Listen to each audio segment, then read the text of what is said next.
Bada bing, bada boo. $1 billion. That's how much Jeff Bezos wants to spend on his new little project. It's the Three-Body Problem project. The Three-Body Problem is this science fiction series written by a Chinese author, and it's also one of Jeff Bezos' favorite books.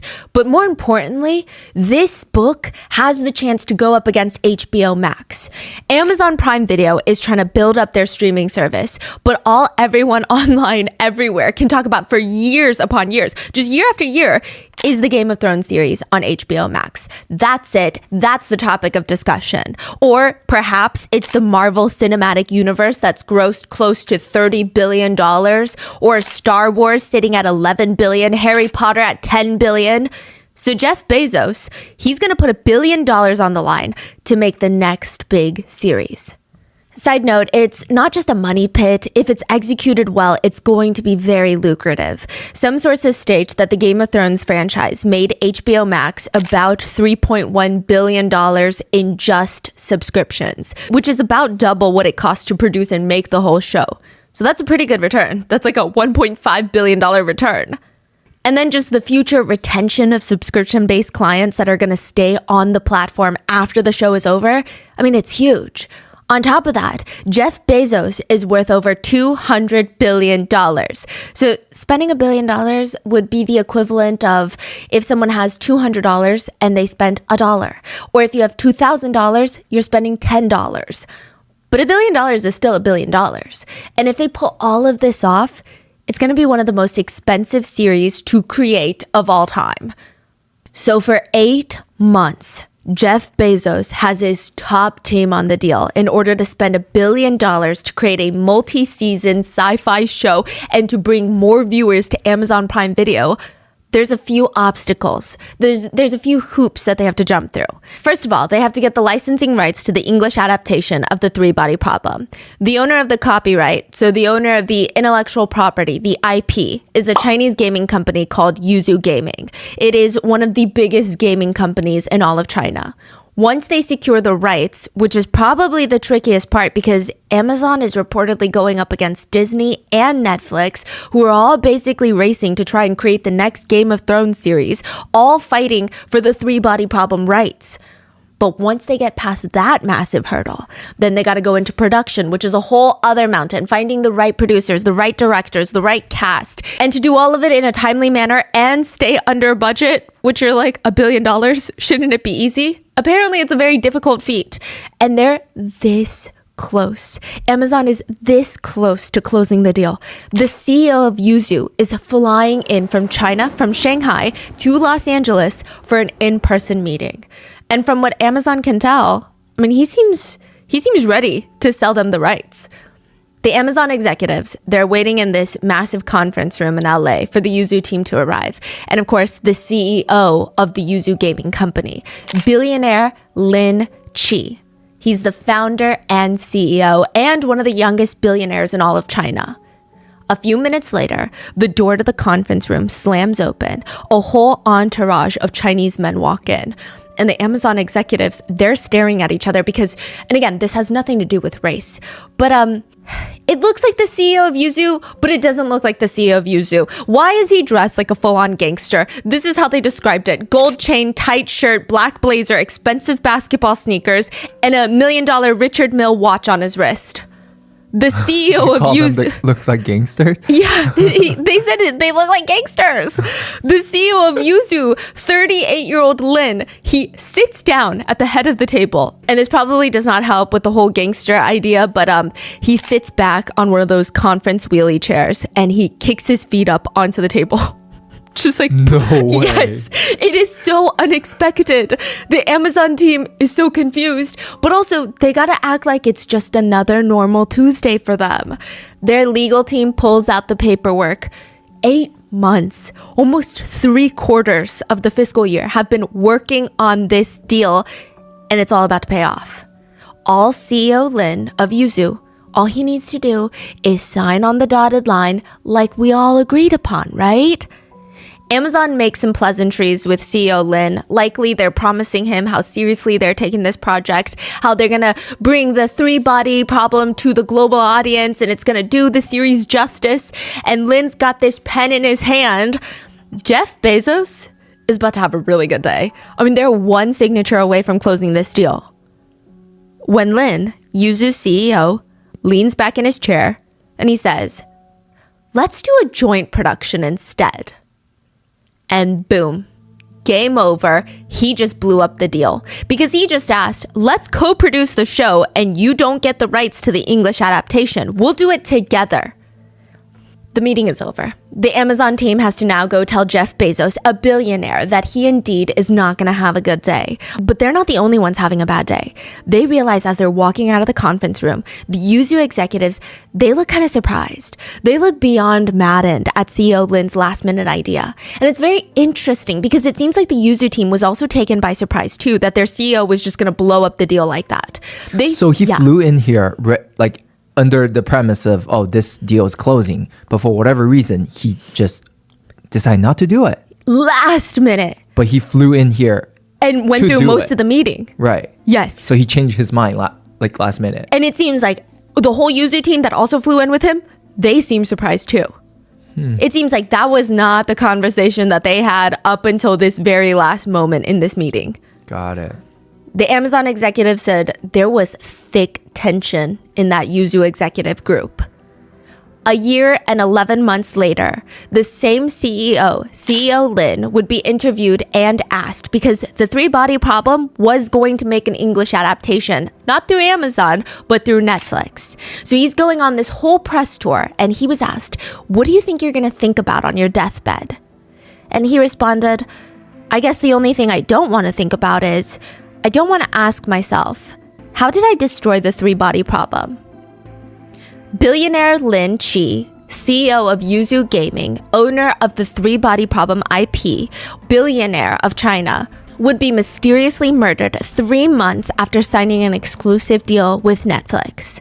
Later, when an insider at Amazon was asked about his death, they said, "Yeah, well, I wasn't that surprised."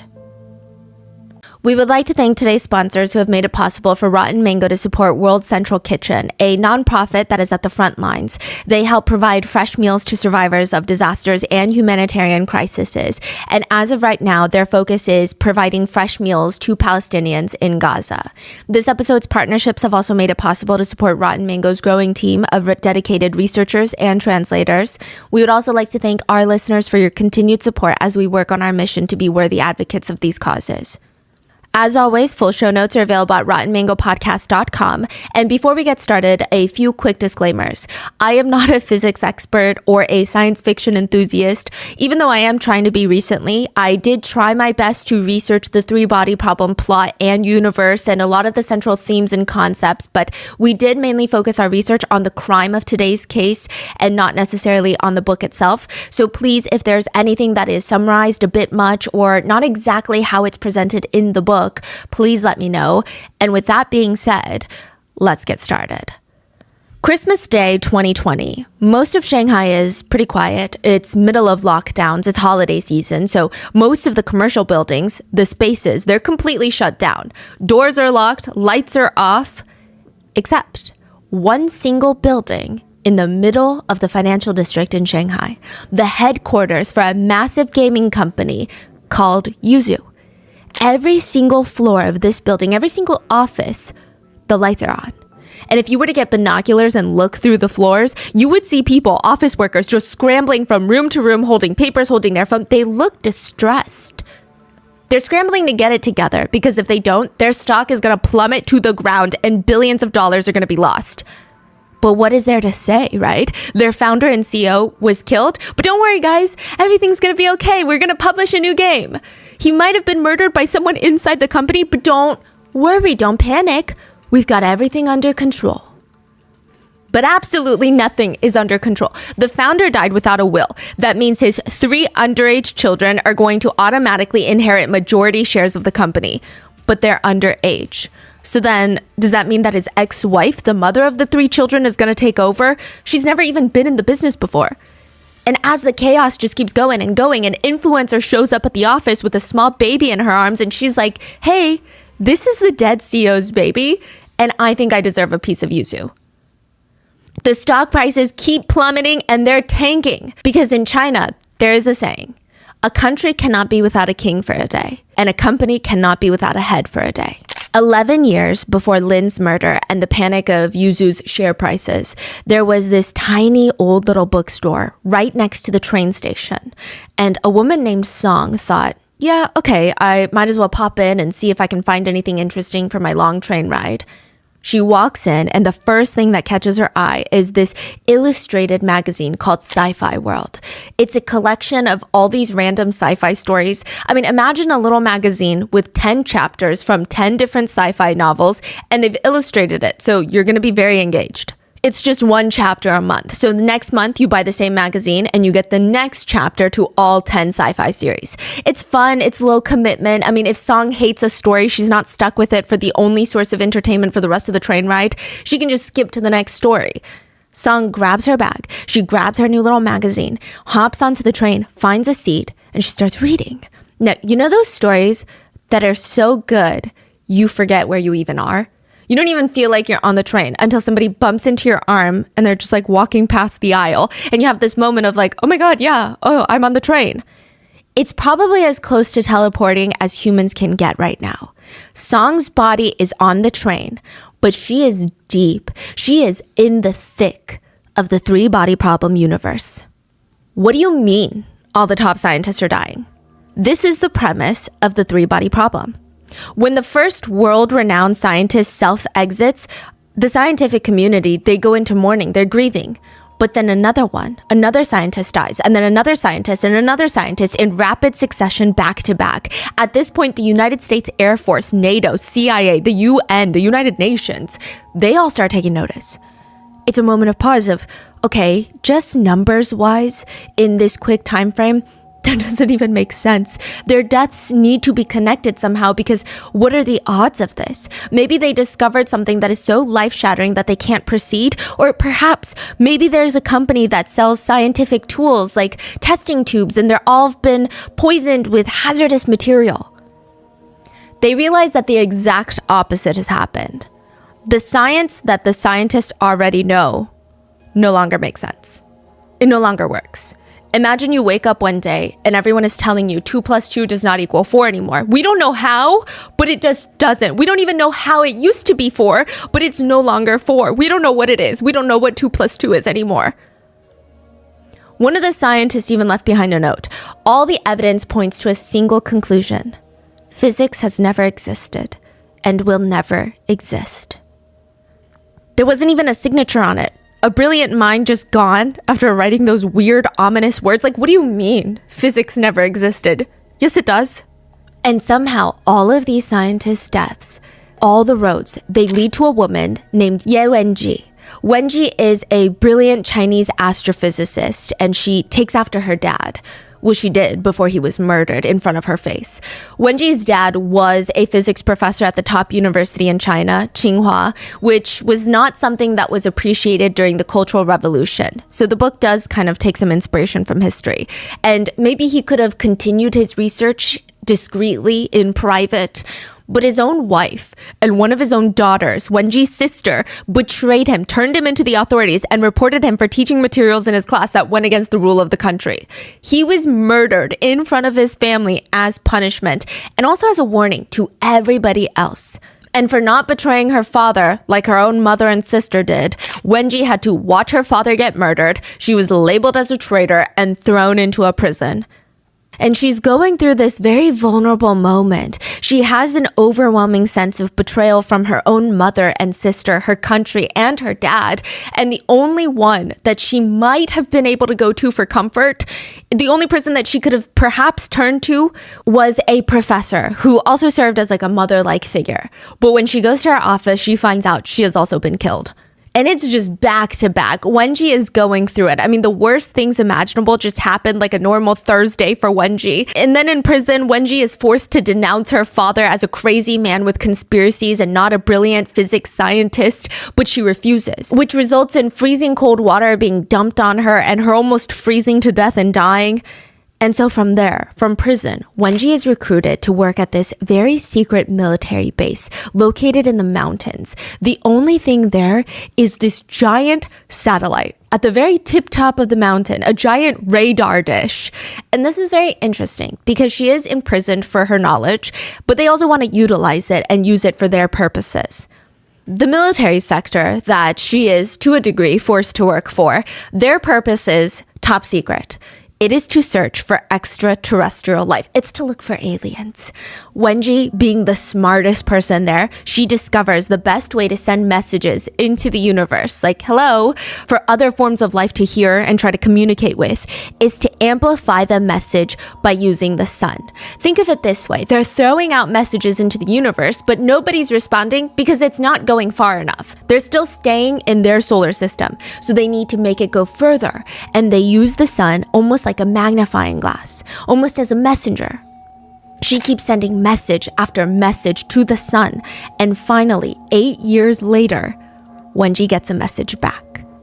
She starts freaking out, but she doesn't tell anyone else on the base or even her superiors that somebody responded, that they just received a message. Instead, she silently opens it herself, and the message is nothing like what she expected for the past 8 years. I mean, what do you expect from aliens to say? For 8 years, you just say, hello? The message reads 3 lines. Do not answer, do not answer, do not answer. Wenji is holding her breath. She's waiting. She doesn't know what that means. And then another message pops up. This world has received your message. I am a pacifist in this world. It's the luck of your civilization that I am the first to receive your message. But I am warning you, do not answer, do not answer, do not answer. There are tens of millions of stars in your direction. As long as you do not answer, this world will not be able to ascertain the source of your transmission. But if you do answer, the source will be located right away. Your planet will be invaded and your world will be conquered. Do not answer, do not answer, do not answer. Wenji doesn't know it yet, but this is a message from the San Ti, which directly translates to 3 bodies. They are aliens that no longer have a stable planet to reside on, and now they want to take over Earth. The green message is flashing on her screen, and Wenji is strangely excited. She's shocked. She's scared. I mean, for 8 years, she's been sending message after message to the sun, and she had, I don't know, maybe the world's first confirmation right here on her screen that the universe is not empty, that they're not alone in this galaxy, which means whoever is sending this message to her right now is, if her calculations are correct, 400 light years away. Even if they travel at top speed to Earth, they will arrive 400 years later. Wenji hesitates. What does that mean? Like, what is she going to do with this information? But she has this realization that humanity will never save itself from itself. All humanity does is justify their actions and focus on their own pain. When Wenji saw her mom again after her dad's murder, because her mom betrayed their father, when she saw the guard that actually murdered her father, they both felt justified. Neither of them apologized to Wenji. They both felt like it's normal to inflict pain on others because they themselves are in pain. Humanity is selfish. Humanity is incapable of solving its own problems. Humanity is actually beyond saving. Unless someone from the outside can help. So she clicks send. The message she sends reads, "Come here. I will help you conquer this world. Our civilization is no longer capable of solving its own problems. We need your force to intervene. And now, start the clock." The extraterrestrials are coming for Earth, and who's to say that they're going to listen to Wenji? Who guarantees that they even care about our civilization's problems? And that's it. That's the end of the chapter. And Song, the woman on the train reading this, she's getting frustrated. The other little chapters in this little magazine, they don't even compare to what she just read in the 3-body problem. What's going to happen? I mean, I don't even understand. The rest of the train ride, she's just waiting for the train to stop so that she can run off, find the nearest bookstore, and buy the whole freaking novel, read it start to finish, analyze it, get into the story. Hi, I'm looking for the novel called 3-Body Problem. The bookstore clerk says, sorry, never heard of it. You can try an older bookstore if you need, but I don't think that sounds like a new book. Song runs out there and goes to the next bookstore. Hi, I'm looking for the novel called 3-Body Problem. Oh, never heard of it. We don't carry that book, sorry.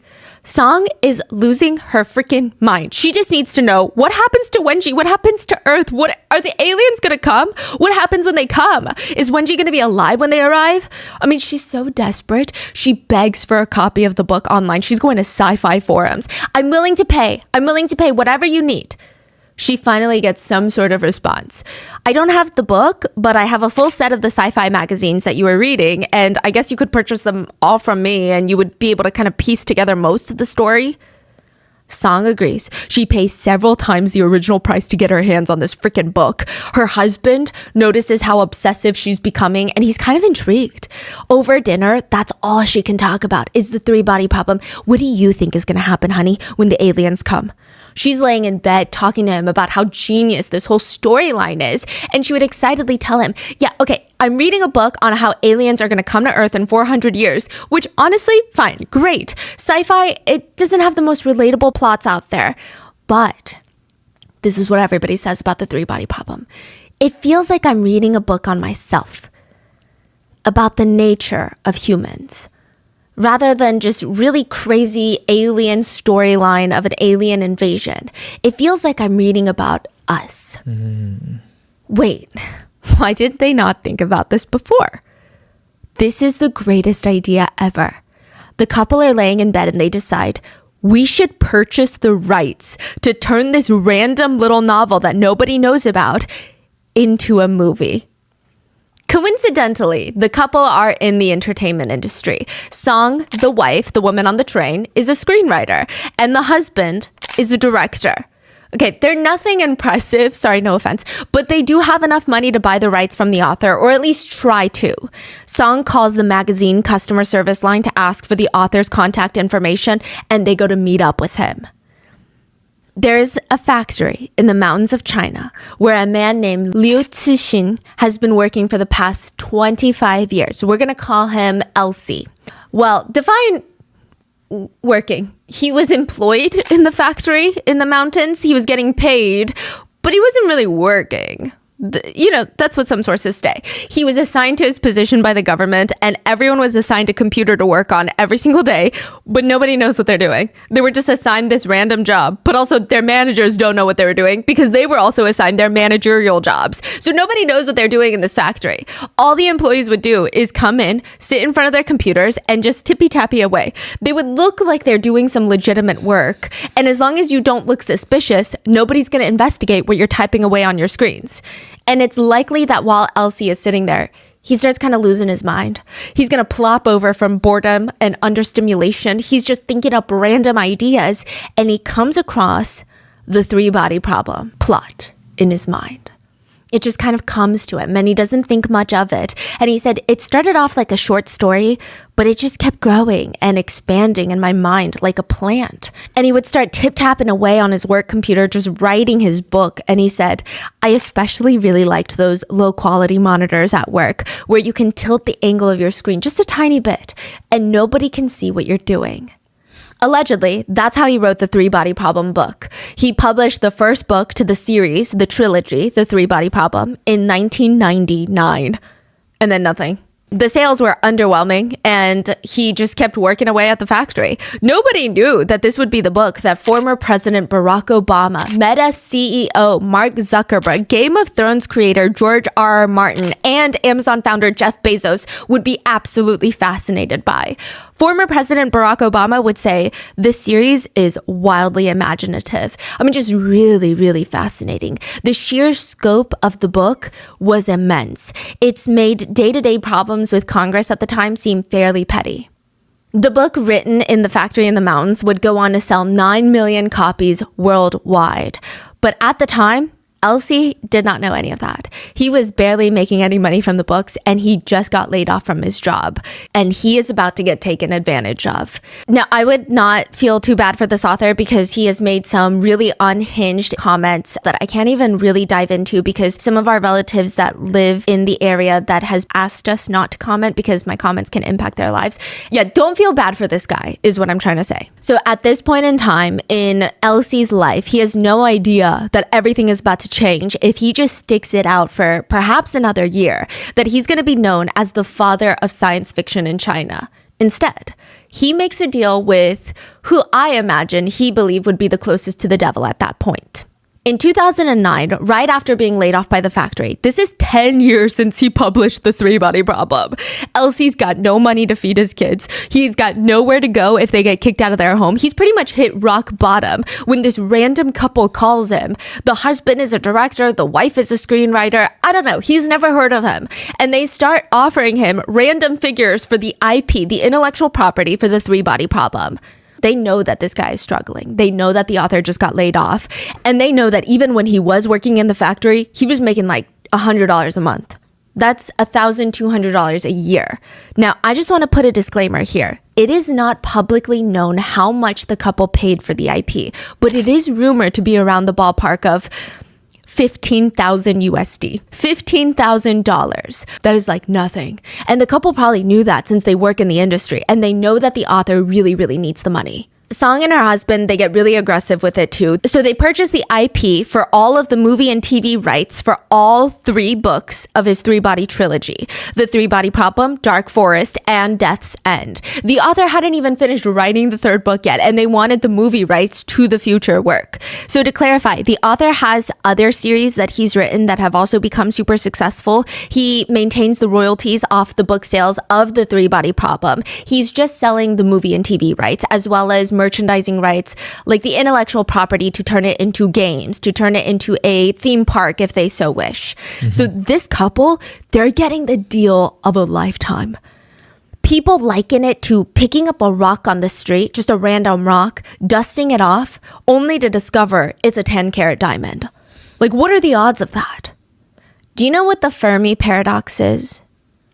Imagine you're in your front yard, watering your flowers. Your family is inside your house, dancing to music while they're cooking up a breakfast. Your dog is running around in the backyard. You're busy swatting away all these bees. And oh my God, you see this cute little bird on your bird feeder.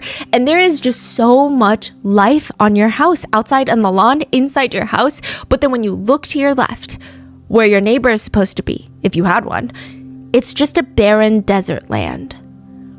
You have green grass. You've got all these cute little animals and birds flying around. You've got all of this.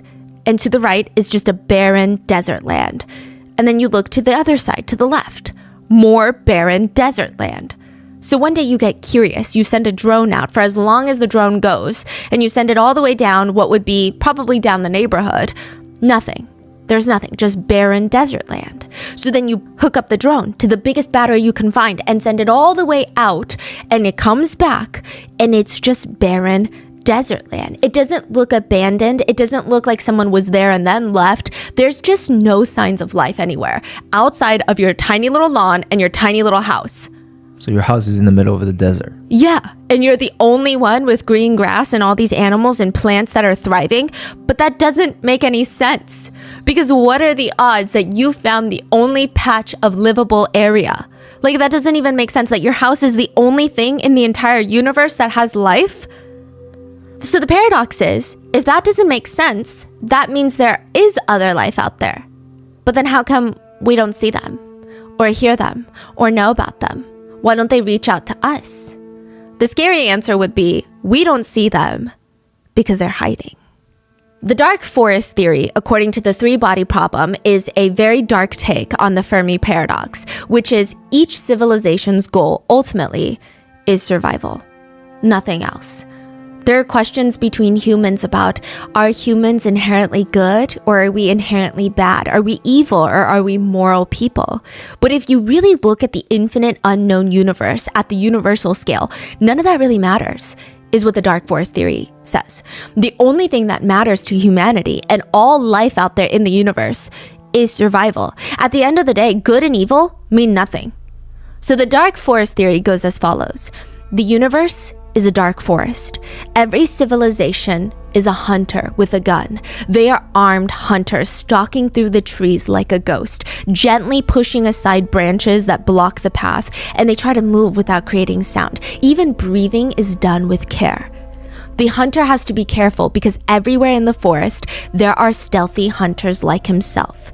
If he finds another life, if he finds another hunter, an angel or demon, a delicate infant or a tottering old man, a fairy or a demigod, there is only one thing the hunter can do. Open fire and eliminate them. Because in this forest, hell is other people. It does not matter if you think the hunter you're staring at in the dark forest is good or evil, weak or strong. The only thing that makes sense in this split moment is to shoot and eliminate the hunter. Because if you do not, they will do it to you. They're gonna turn around and they will shoot you. Because in this dark forest, the only thing that matters is survival. The struggle for survival rules over everything else, which translates to shoot first, apologize later.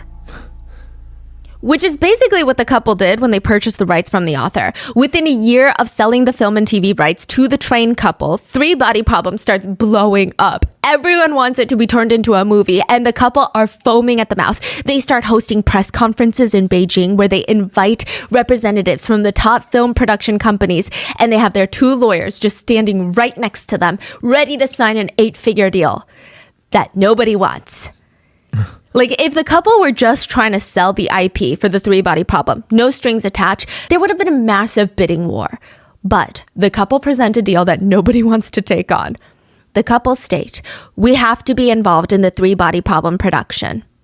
The offer is, we want to have 6 episodes, a 6-film series with an investment of around $25 million for each of the movies. We want to be heavily involved. The husband will be 1,000% the director and the wife will be 1,000% the screenwriter.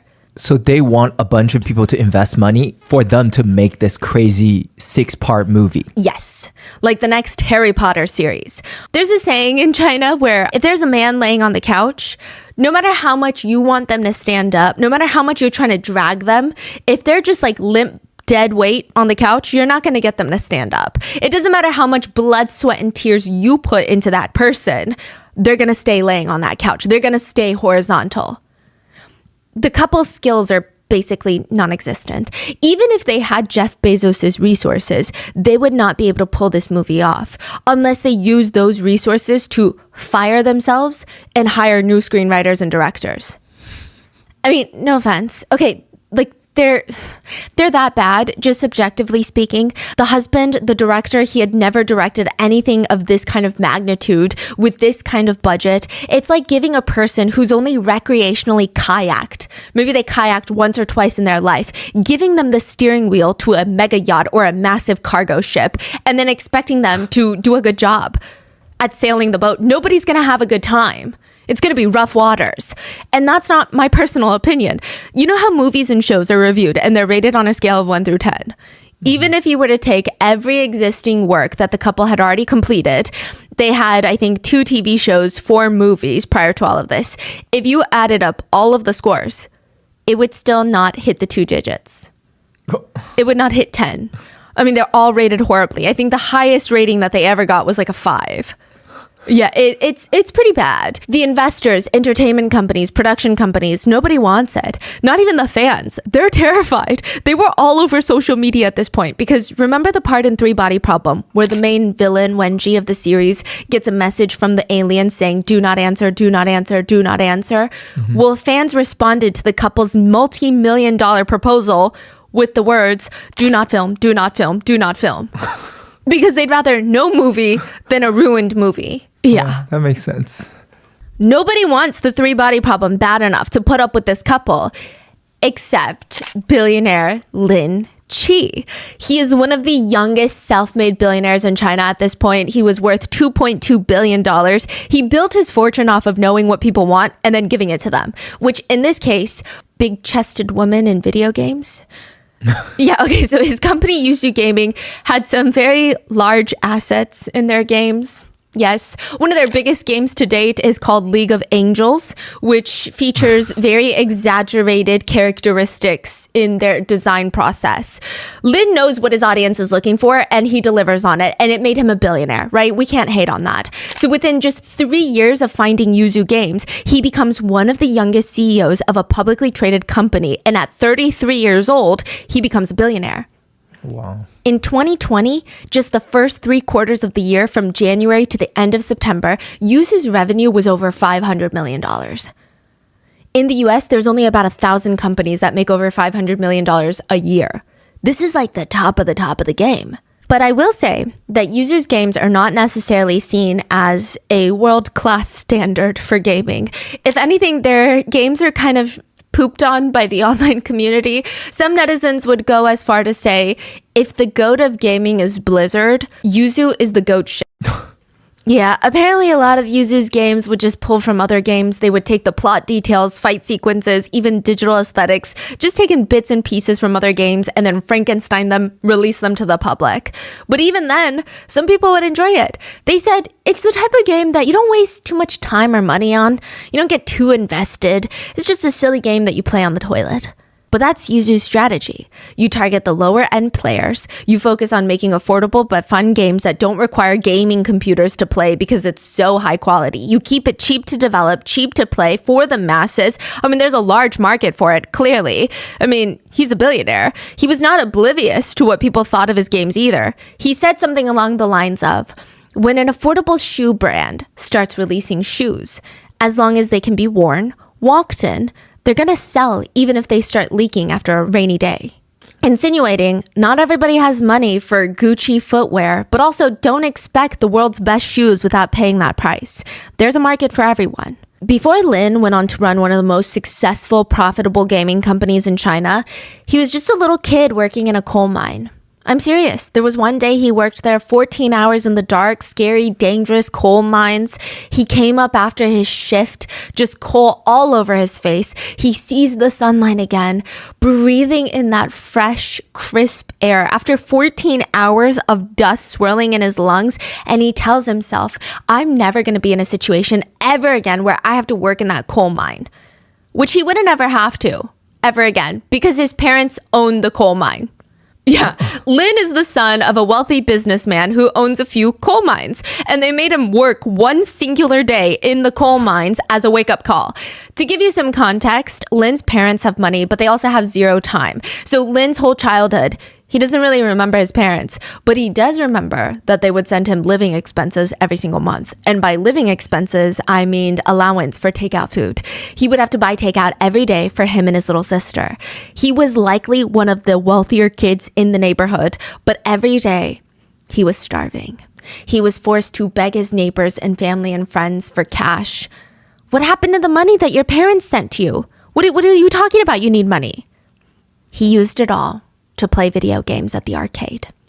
Lin said he got really, really good at the art of negotiating, the art of yapping at this point, because wealthy family son blows money on video games. I mean, who's going to want to lend him money? Nobody, unless he can somehow convince them.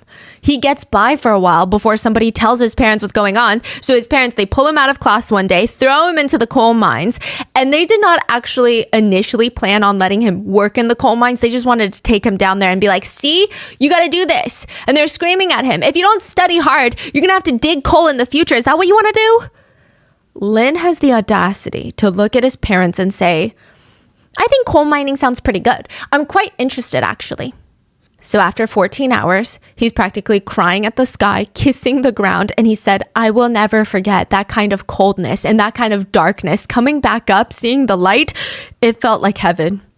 So he snaps out of it, and since that day, all he does is study for the college entrance exams. He missed Tsinghua University, which is like the Harvard of China, by 2 points. He ends up at the Nanjing University instead, which is still a really impressive school. He's majoring in computer information management, and he's just back to his old ways.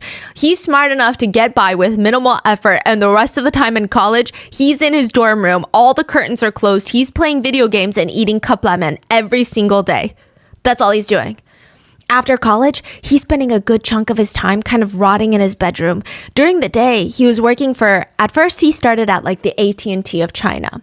Then later he moves to Huawei, which is like the Apple of China, right? But the corporate life, not really his vibe. He doesn't like it. He likes to do things his own way. He doesn't like to ask his manager for permission to do things that he already knows more about than his manager to begin with. So he starts raising capital. In 2005, he gets $55,000 in his account and he decides, I'm going to develop a property management software company. It's definitely a case of he's following where he thinks the money's going to be. But it's clear he's just not into it. Within a few years, company goes bankrupt. Then he does it again. New company goes bankrupt. Then again, new company goes bankrupt. 3 failed companies, and Lin has no clue what he's going to do next. But he's like, you know what? One thing's for sure. I'm not going to be coal mining, okay? I'm not going to get a job either. He basically said at this point, I like the idea of printing business cards with my name on it and being my own boss and calling myself a founder. So let me just try to do something fun.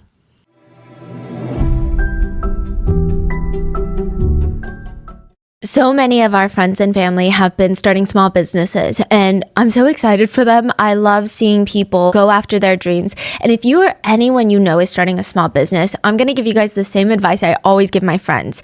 If you're selling any kind of product, you need to look into Shopify. Shopify is the global e-commerce platform that helps you sell at every stage of your business. From the launch your first online shop stage to the first ever real life store stage, all the way to, did we just hit 1 million orders stage?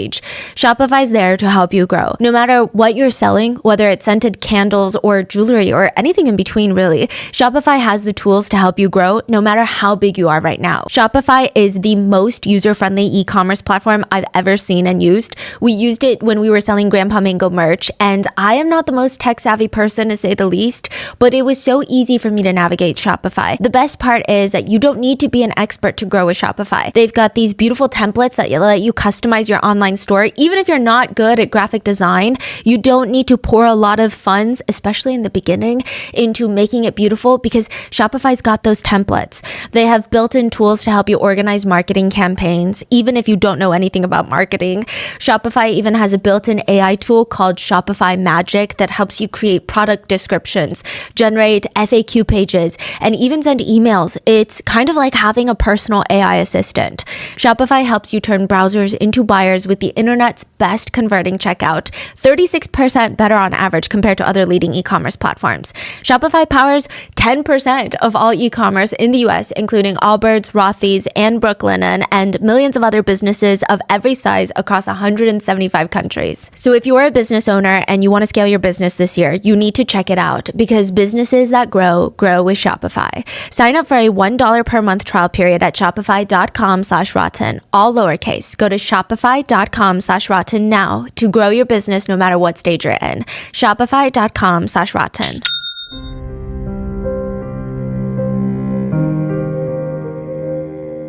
Comes his fourth idea. He's thinking, everything I thought was going to make money ended up not making money, so why don't I just do whatever the hell I want to do?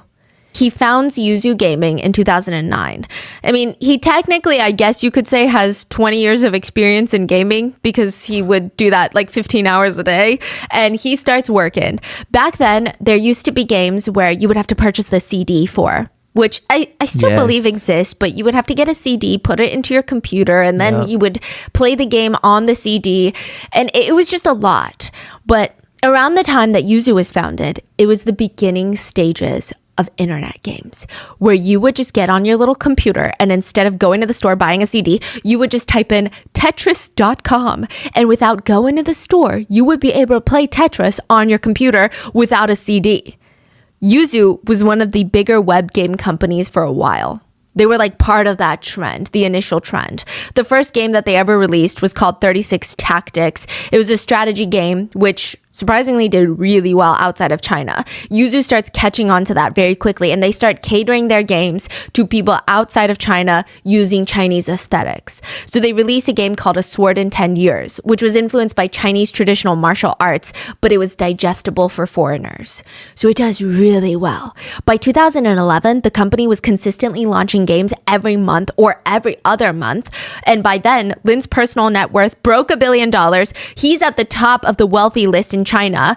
And I will say, a lot of people were not the most fond of Yuzu or the most fond of Lin. He was someone who really appreciated the finer things in life. He's one of the youngest CEOs on the billionaire list, and he definitely was not afraid to spend money. I guess you could say that this man really knew how to live life the wealthy way. If he liked something, he wanted the highest quality, the best version of it all the time. He had this obsession with tea, specifically pura tea, which is fermented tea. It's pretty intense. It's actually known as one of the teas that you really only see very serious tea drinkers or collectors drinking. They call it the champagne of tea because it's really only grown in one region of the world, in the Yunnan province of southwest China. There are other places that can harvest this type of tea leaf, if I'm not mistaken, but it would be called something else. The tea leaves go through natural fermentation. It can last for months or even years depending on the tea leaf. Apparently, the longer the tea ferments, the more flavor there is. They say it ages like fine wine. And some of the tea leaves for this specific tea can be over 1,000 years old. Like the top of the line can easily go for $5,000 a pound of tea leaves. Yeah, it's like a huge thing. Yeah, one enthusiast described it as like a perfume. The way the tea hits you, the way it hits your mouth, the way that it trails after you swallow it, the feeling is akin to exhilaration. Lin would send his assistants or his tea collectors specifically to that region in China that makes that tea to purchase it on site because he doesn't want to just get a random bag of tea. They need to pick the specific tea leaves. He was very serious about the things that he liked. He also very much likes wine. So he created his own little wine fund where he invested $5 million just to acquire the world's finest wines. He even constructed this massive kitchen next to the Yuzu headquarters where he had 2 Michelin star chefs sitting around, just on standby, ready to cook a meal for him whenever he has a little craving. I mean, he truly was a character. The CEO of Meituan, which is like the Uber of China, said this about Lin. He's got the strength of a dragon and the fierceness of a tiger. He's full of energy. He's a force to be reckoned with. And more on that, like more on the fierceness of the tiger aspect. Apparently, Lin is incredibly hot-tempered. He's got this short fuse. There's allegations that he could not even go 10, 20 seconds without interrupting someone. But other people said, well, not really. I mean, I guess you could put it that way, but it's more of the fact that Lin is super direct and he's very intense when he's expressing his thoughts compared to other people. People who are not used to his level of passion, they would call it a bad temper. That's a very nice way of putting it. I mean, perhaps both are true at the same time, but all I know is Lin is a very polarizing figure. Either people love him and respect him, or they love, respect, and fear him, or they hate him, despise him, and fear him. Because one way or the other, how do you not fear a billionaire? Some of his other billionaire friends said, I just think that the public is scared of his ambition. He was always there holding a glass of expensive wine, talking about his imaginative thoughts for the future. The guy is full of dreams.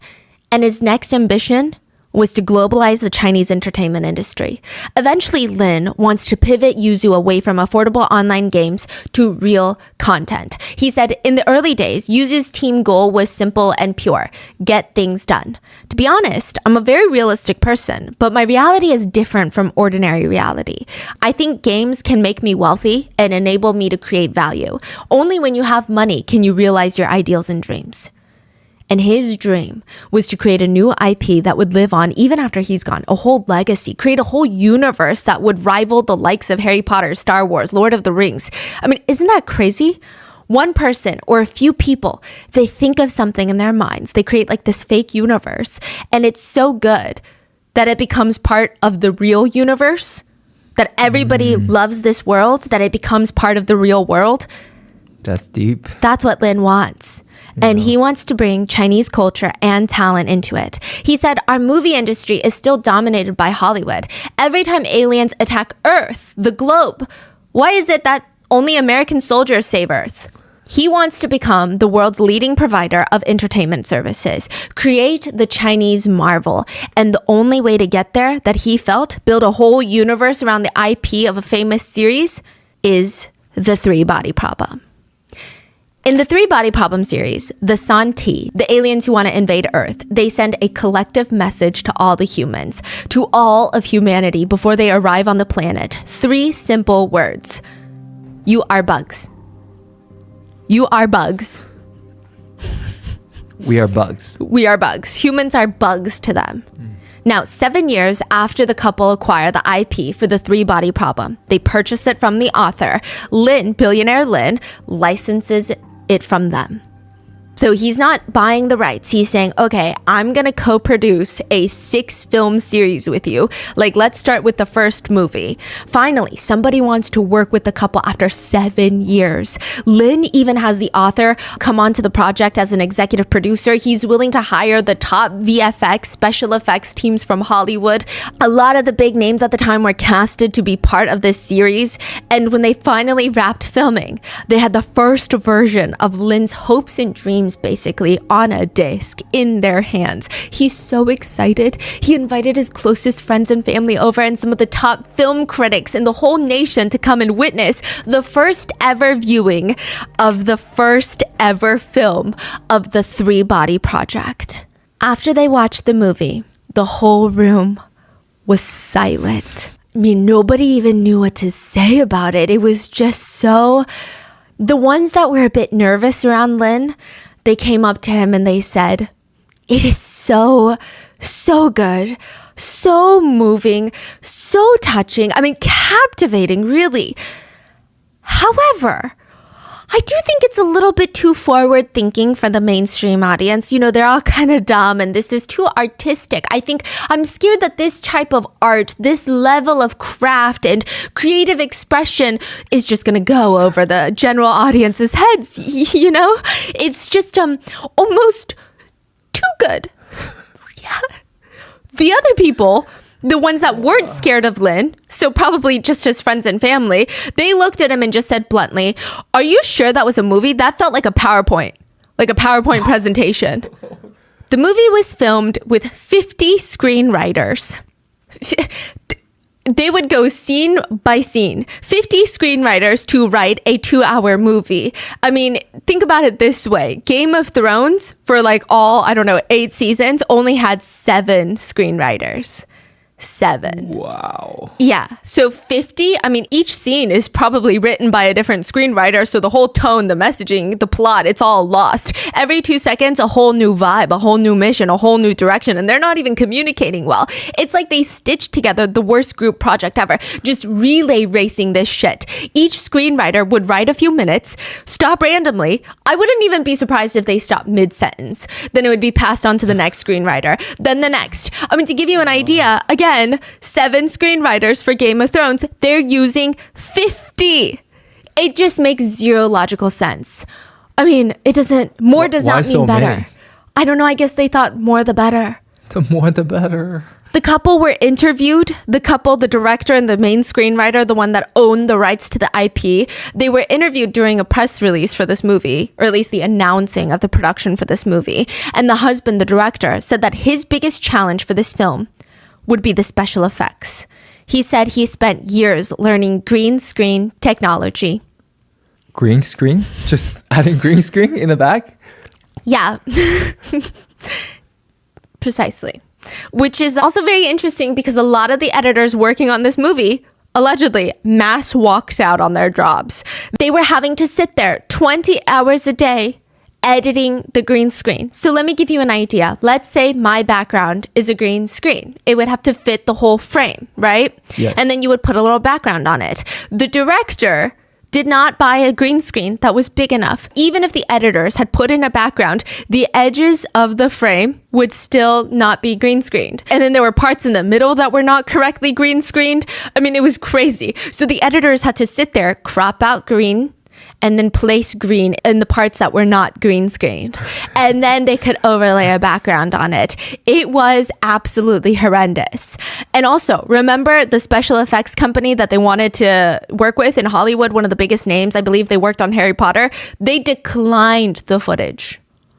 They declined it. So they get the raw footage of the 3-body problem and they said, whoa, what is this? Like, that's not what we're supposed to be doing. Apparently, the couple did not know that if you're working with a special effects company, before you send them the footage, they work with you collaboratively. They make sure that you get the right raw footage that they need in order to do the special effects. You can't just send them random footage. Like, I can't just send them this video and be like, okay, well, can you special effects like an alien invading right now? Thank you so much. Like, you can't just do that. They thought you just use it like a dry cleaner. You show up after your shirt is covered in stains and they fix it. That's not how it works. Also, I don't think that the special effects company wanted their name anywhere near this project. By all accounts, it was probably the worst movie made in that budget range to date. The couple end up taking the footage to a domestic special effects company, which I'm sure they're great, but they're no world-class leader in special effects. Also, they go bankrupt before they can finish editing the 3-body problem. Oh, the special effects company. The second company? Yeah. Went bankrupt? Went bankrupt. What is going on? Exactly. So a lot of the edits had to be done in-house, which, like I said, the editors are flipping their desk, walking out on this job. It's just nothing is going right. Which honestly, maybe the editors wouldn't have walked out on their jobs. Just maybe. If the movie had been interesting, it could keep them somewhat entertained, somewhat incentivized to focus on this big mission while they work. But the writing, the dialogue, the plot line was so horrendous. You couldn't even say that this was the 3-body problem. It felt like a fanfic. Apparently, the wife that owns the IP, the main screenwriter, she added so much of her own original content to the script that it was no longer the 3-body problem. She managed to turn a masterpiece into literally the worst Wattpad that you could imagine. She refuses to listen to anybody, including the author himself who created the universe. There were a lot of creative changes that were made, which, by the way, when you make a show, a live action of a book that has a cult following, you have to be so thoughtful and intentional with any of the changes that are made because people are married to that book. They're married to that idea, that vision. And when you start altering stuff, you're going to hurt a lot of people's feelings. People want to see that book come to life, not a whole new book. Suddenly, there's an alien that comes to Earth in the movie that can point a finger at you like E.T. and throw you 20 feet away. Like, it felt like a mashup of Avengers meets 3-body problem meets E.T. and it's a whole new story and it's not a good one. Lin is understandably very pissed. I mean, he went into this project thinking that the director would direct and the screenwriter would write, and maybe it wouldn't have been a masterpiece, but what is this PowerPoint presentation of a movie? If he releases this movie, it's game over. Everything he envisioned for himself is down the toilet. He's going to be the laughing stock. Everyone on the internet will tell him to stick with shitty games. His whole plan of breaking into the entertainment industry with films, with universes, highly valued IP is going to crash and burn. Which means the only other option is to not release this movie and take a loss of tens of millions of dollars. That's exactly what he's going to do. But Lin is not going to give up on the 3-body problem at this point. He still wants it. He just wants to make sure that the couple stay 10 feet away at all times from the set, from anything. Stay 10 feet away from the book itself. Don't get involved. Don't be around. Get lost. Lin now wants to go in and buy the IP. The whole movie and TV rights, all of it, from the couple. They're not going to direct anything. They're not going to write a single word for the script.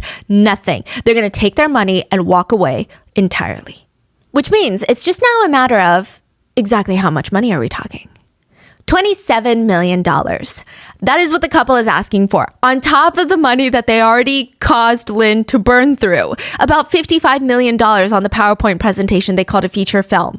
A lot of the production companies that wanted the rights to the IP felt like the couple were like bugs. Pesky, annoying, refusing to leave, not helping anyone but themselves. What is the point of your existence? But there is something you have to remember about bugs. It's a quote from the 3-body problem. Look at them, the bugs. Humans have used everything in their power to extinguish them out of disgust. Every kind of poison, bug sprays, pesticides, searching for and destroying their eggs, using genetic modification to sterilize bugs, drowning them in water. Every family has bug spray. Every desk has a fly swatter. This long war has been going on for the entire history of human civilization. But the outcome is, bugs are still not extinct, and their numbers are no less than that of humans. Insects roam heaven and earth, just like the true masters of the planet. One big problem with the couple, the bugs, is I'm sure a lot of people would do the same thing if they were in the couple's shoes. I would hope not, but I feel like, when money's involved, they just really did not care for the three-body problem. They were willing to die with this series if that's what made them the most money. It feels like they don't care if the fans hate whatever they produce. It feels like they don't care about the integrity of the story. They want to kill the entire trilogy and universe by releasing shitty live-action movies if they can profit off of it. They're like, if the IP is going down, I'm going to go down with it. It's honestly kind of wild. I mean, just the principle of that is not what Lin can get behind. He already blew 55 million on the couple, and now they want another 27. At this point, they're so close to closing the deal. The couple come back and they say, we change our minds. We want closer to 30 million. We want more money. Mind you, they've already somewhat taken advantage of the author and purchased the IP rights for allegedly $15,000. And they're going to make 27 million from 15,000. That's crazy. But they're coming back and saying, actually, we deserve more for this.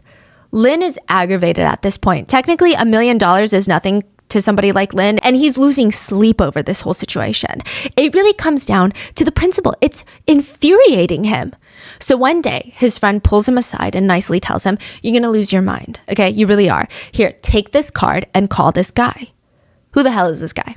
He's known as the master negotiator. If you want a deal done, you go to this guy. He's a closer. They say that he can whip up a deal out of thin air. If you ask him to handle it, nothing ever goes wrong. Lin agrees to call the master negotiator, but he's a billionaire. He's going to run a few background checks first on the guy. The guy's name is Shu Yao, a lawyer. We're going to call him Shu. Or at least a lawyer is what everybody thinks he is, right? That's what he claims to be. Nothing is for certain without a background check. A full investigation into a so-called master negotiator. The results come back, and Shu really is the real deal. He really is a lawyer. And he was responsible for helping facilitate over $14 billion in deals. He works for a company called Fosun, and they acquired the Chase Manhattan Plaza #1. They acquired a 16% stake of the Millennium Bank of Portugal. They acquired the German H&A Private Bank. They acquired Japan's Hoshino Tamamu Resort, Brazil's Rio Bravo Investments. This guy's resume is impressive. He facilitated most of those deals. He studied law in France, then went to the US, worked for the Hong Kong office for the top US law firm at one point, and now he was the general legal advisor for the Fosun Group, a huge conglomerate in China. He was rumored to be the president of Fosun Group's right-hand man when it comes to mergers and acquisitions. He leads the in-house legal team, and under his guidance, they won Asia's best legal team of the year. Wow. So, I don't know. Maybe Lin's friend was right. If anybody's going to get him the three-body problem IP, it's going to be Shu. Lin books a meeting with Shu, and he just cuts to the point, okay? 2.5 million a year. You know what? Make it closer to 3 million a year. Leave your firm and come work for Yuzu as in-house counsel. That's the deal Lin is offering Shu. He's trying to poach the guy, and he's becoming very aggressive with it. On top of the $3 million a year, if you get this deal done, you can be the president of the subsidiary of Yuzu, the three-body problem universe. Oh, so he wants him to work for him for $3 million a year and also be the president of three-body problem universe. You will be one of the highest executives in Yuzu, running one of the world's greatest IPs. I mean, that's pretty good. How do you say no to that deal? Within 120 days, 4 months of joining negotiations, Shu closes the deal. Instead of the over 27, close to $30 million the couple originally asked for, in 2018, Yuzu purchases the IP for the three-body problem for $16 million. The three-body problem IP was now Lin's, and Shu was officially the president of the three-body problem universe. In order to understand the three-body problem, I think you have to understand the two-body problem. Let's say we have two stars. They're both moving and interacting with each other. Based on mass, gravitational pull, and a whole list of other factors, you can kind of predict the location of both stars at any given point, even maybe 5 years down the line. Disclaimer, technically our solar system is not a two-body problem, but for simplicity's sake, just imagine Earth and the sun. Earth orbits around the sun at a certain speed and distance. It's predictable to a degree, and for a certain period of time, it's going to be the same route. You can calculate it mathematically. But then you add in a third body. Let's say you add in another sun, the same mass as the sun that we have right now. You've got these two giant masses, the suns, that are almost in a way fighting to bring our Earth into their orbit. They're just fighting, and we're just getting flung around between the two suns. But then you can add another sun, and now you're flinging around between three suns. The three-body problem is a real problem in physics. It's not a problem that the book came up with. It's considered a mathematically chaotic system. You cannot analytically, with much accuracy, predict the future of the three-body system. Because even if you change the environment, even if the smallest increment of distance has been altered, the whole system goes completely chaotic. And the result becomes exponentially different from what you have calculated, which makes the three-body problem mathematically unsolvable.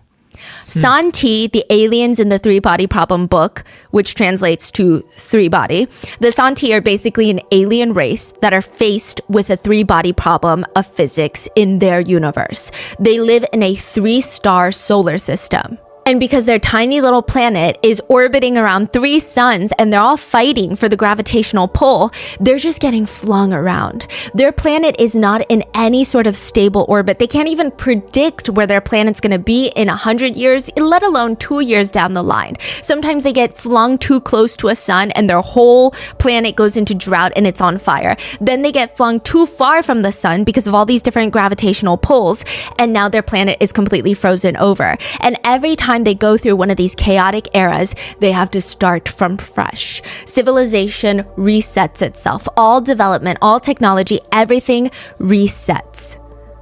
Except there was one recent time period where the San-Ti were able to technologically advance to the point where now all of them, most of them, have left the planet. They're like nomads, space nomads. They live in their vans. They live in their space orbital UFOs. And they're roaming around looking for a new planet to take over. It will take the San-Ti 400 years to arrive on Earth. But when they do, they will take over.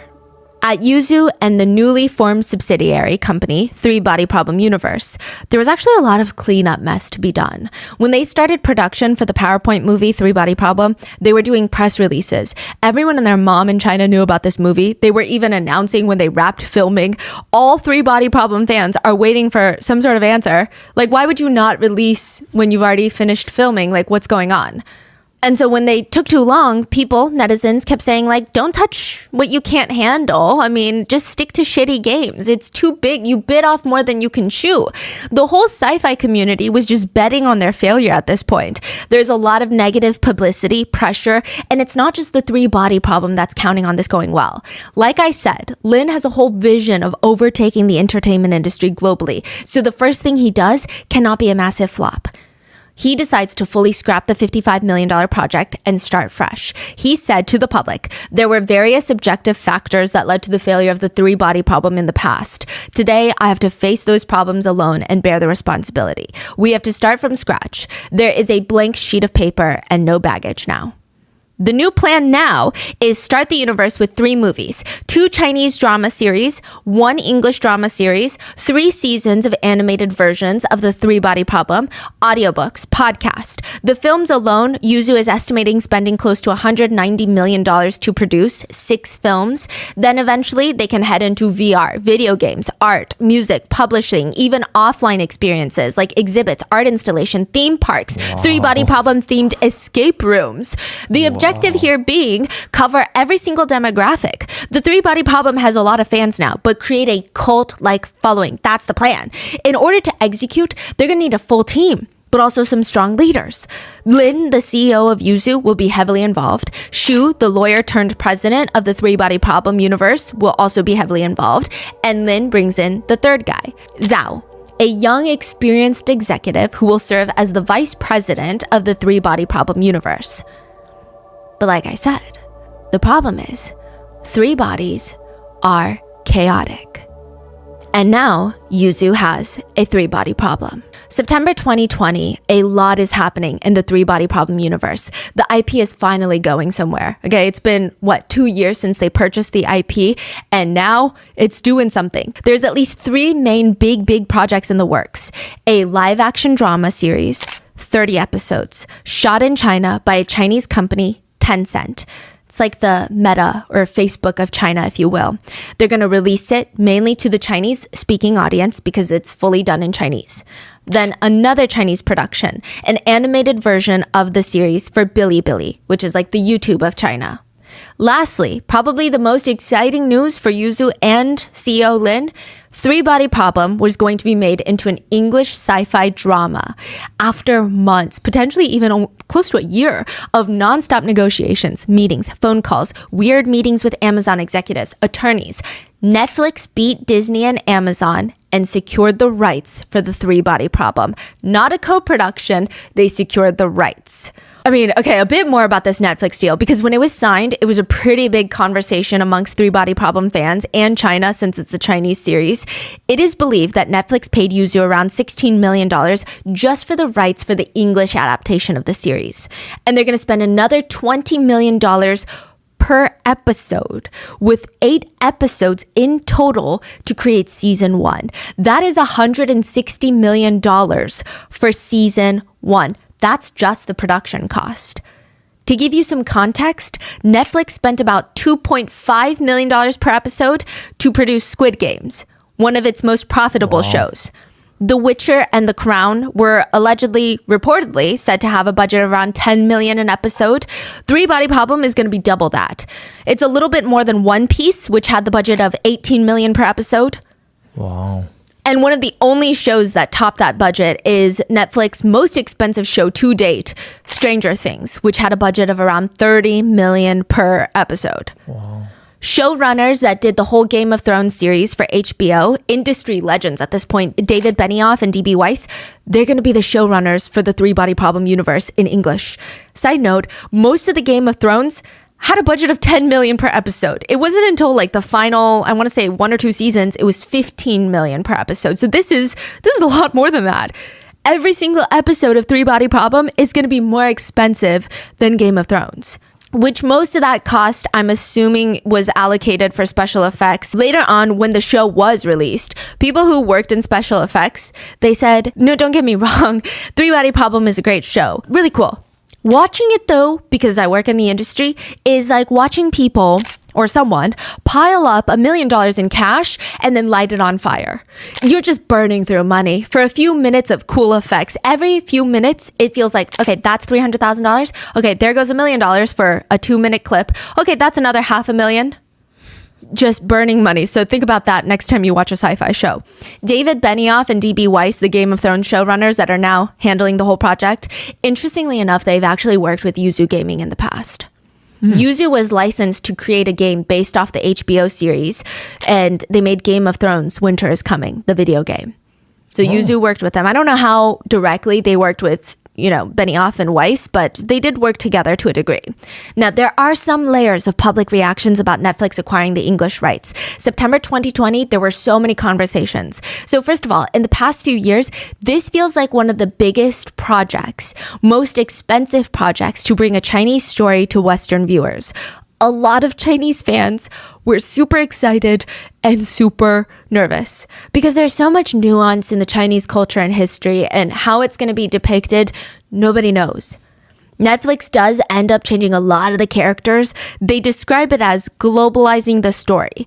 Their argument being that it's not necessarily just an in China story. I mean, the aliens are invading Earth. Every country's involved. Apparently, the author agreed to it, and they wanted it to feel more inclusive to the West. But still, a lot of Chinese netizens were upset because only a third of the cast of one of the most significant Chinese sci-fi series were of Asian descent. A third. There were also some mixed feelings about having the Game of Thrones showrunners be in charge of Three Body Problem. I mean, most of the reactions I would say were positive because they're influential, iconic, yes, great. But other netizens were hesitant considering the last season of Game of Thrones is known to be one of the most disappointing seasons in TV history. But it does seem like they're taking it seriously. The Game of Thrones showrunner said, it's one of the first things we'd come across since Game of Thrones where we were actually scared. Like we knew that this was going to be hard, and that's why we knew we had to do it. Wow. Another interesting aspect to the Netflix production is there is a lot of elements of not just Chinese history in this book, but also so much physics. I mean, it's science fiction, so of course it's not real and it's fiction, but this series is so heavy on the science part. It's not even the fun stuff. It's straight up physics. Apparently, Netflix offered a Physics 101 class for almost everybody that was working on the show. They had an astrophysicist as a consultant for the show. He was just on speed dial for any and all questions. Just the sheer amount of science that is pertinent to this plot of this series is crazy. And it's going to make the show very, very difficult to create on a visual scale. I mean, think about it. It's one thing to read about how something starts as 10 dimensions. Imagine 10 dimensions in your head, and then it folds, collapses into 9, 8, 7, 6, you get it, until 2. How do you show that visually, from a visual standpoint? Like, what does it look like inside of a particle accelerator when atoms are colliding? David Benioff said, for me, there were so many scenes in the book that I read, and I thought, I really want to see this. Throughout the whole trilogy, there were so many scenes that are so thrilling to read, but also as a TV writer and producer, it's deeply intimidating because you're thinking, how are we going to show multiple dimensions on screen? How is that going to work? I literally can't visualize some of the things that are described in this book. But overall, the news that Netflix was going to adopt an English version of the Three Body Problem, I would say was good. Most people in China were very happy. Everybody seemed really, really ecstatic, especially Lin.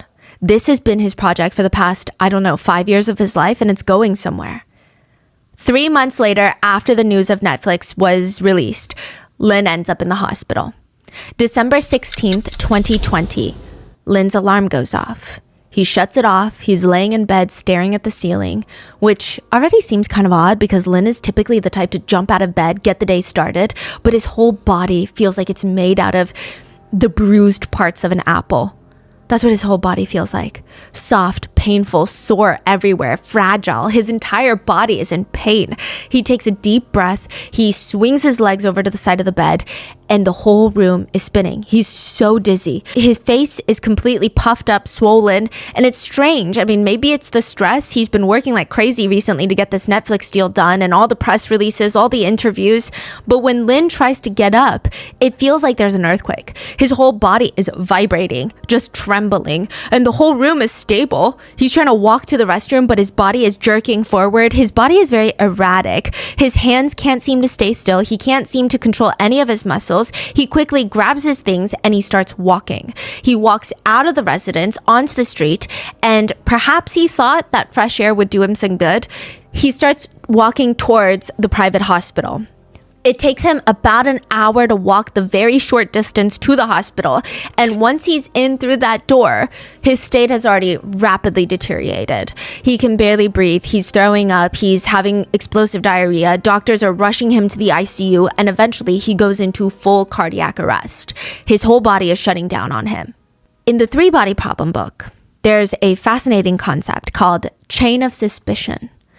Let's say there are 2 civilizations, 2 worlds, and the only 2 worlds with life on it in the entire universe. Let's just say that. Civilization 1, let's call it Earth. It's us. And then there's Civilization 2. The 2 planets are 400 light years apart. So for us to get to Civilization 2, it's going to take 400 years and vice versa. And Earth just discovered Civilization 2 exists. We just discovered there's another life out there. Civilization 2, as of right now, has no idea that Earth exists. They don't know that there's life outside of their planet. The problem here is Earth knows about 2, but other than the fact that we know that they exist, we don't know anything else. We don't know if they're good or bad.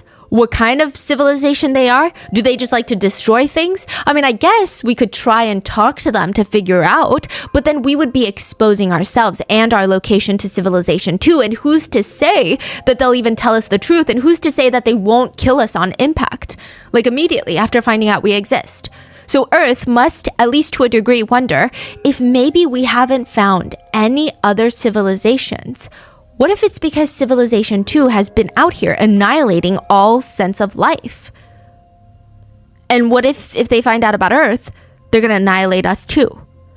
So now, there's a few ways that this could play out. The first way would be guarantee Earth's survival and the survival of all humans on Earth and destroy civilization 2 before they know Earth exists. It's only a matter of time before they find out about Earth. Then what? We just bet and hope that they're not going to kill Earth for the same reason Earth wants to kill civilization 2, for peace of mind, for guaranteeing survival? But let's say humans can't do that. We want to know more about civilization 2. Then we'll figure out what to do next. So we reach out. Now civilization 2 knows about Earth. Perhaps they kill Earth instantly, or perhaps they interact with Earth. Now the problem is there are so many things that make this very complicated because there's so much more now that we have to factor in, like a technological explosion. So the way that Netflix describes it is it took humans 90,000 years to get from hunter-gatherer to farmer. And then it took humans another 10,000 years to become industrialist. Then 200 years for atomic power. Computers, the information age, another 50 years. Meaning on the scale of the universe, the amount of time to get from hunter-gatherer to where we are now, it feels slow, it feels very gradual. But on the scale of the universe, it's like a burst. A technological explosion. And who's to say Earth does it the fastest? So with that in mind, if Earth reaches out to civilization 2, they discover one of two things. Maybe they discover that civilization 2 is weaker than Earth, and they seem nice. But what does that even mean? You can't just take that for face value when you have the whole weight of humanity's survival on your shoulders. That means right now, civilization 2 is weaker than Earth. But after Earth reaches out, that might be the perfect catalyst for them to have a technological explosion. Because according to the book, quote, staying alive is not enough to guarantee survival. Development is the best way to ensure survival.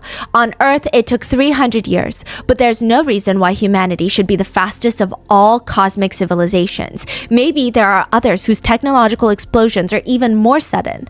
I'm weaker than you, but once I've received your message and know of your existence, the chain of suspicion is established between us. If at any time I experience a technological explosion that suddenly puts me far ahead of you, then I'm stronger than you. And on the scale of the universe, several hundred years is the snap of a finger. And it might be that my knowledge of your existence and the information I received from our communication was the perfect spark to set off my technological explosion. That means even though I'm still just a newborn or a growing civilization, I'm still a big danger to you. So it's saying that anybody, even if they're weaker, they can surpass you. Yes, and become a threat. It's the incentive of the stronger to kill the weaker at this point. Because at any point they can become stronger to you, and who's to say that they operate on the same ethics and morals as you do? Got it. So even if someone's like little, yeah, okay. And very soon, they could be more powerful, more advanced than you. And sure, they seem nice, but it's the chain of suspicion. It's basically game theory. You're predicting outcomes based on multiple participants. Civilization 2 tells Earth, we're good people. We're weaker than you and we're very good people. We're nice. If Earth believes them and decides not to kill them, Civilization 2 lives. But now, Earth is left wondering, what if Civilization 2 lied? Or what if they get more evil as they grow more technologically powerful? Then we need to annihilate them while we still can. Or what if they're good but they later turn evil? Then we need to annihilate. Or what if they're good but they think we're bad? They don't think that we're also good. So being good, they need to technologically explode and then they're going to kill us because they think we're bad. But Civilization 2 is also having the same thoughts. Maybe Earth is nice, but they don't trust that we're good, so they're going to kill us, which means we need to kill them before they kill us. Do you see the chain of suspicion? Yeah. It's very complicated. It goes on, and ultimately, the chain of suspicion, there's only one correct answer. If survival is the only thing that matters, you kill on sight.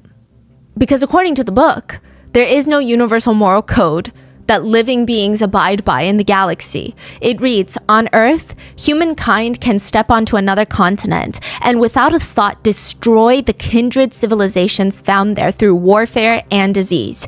But when they gaze up at the stars, they turn sentimental and believe that if extraterrestrial intelligences exist, they must be civilizations bound by some universal noble moral constraints. Insinuating, if humans can't even be good, why would they expect any other life in this universe to be good and treat us with kindness? That is the chain of suspicion. And in the Yuzu office, there is a chain of suspicion taking place.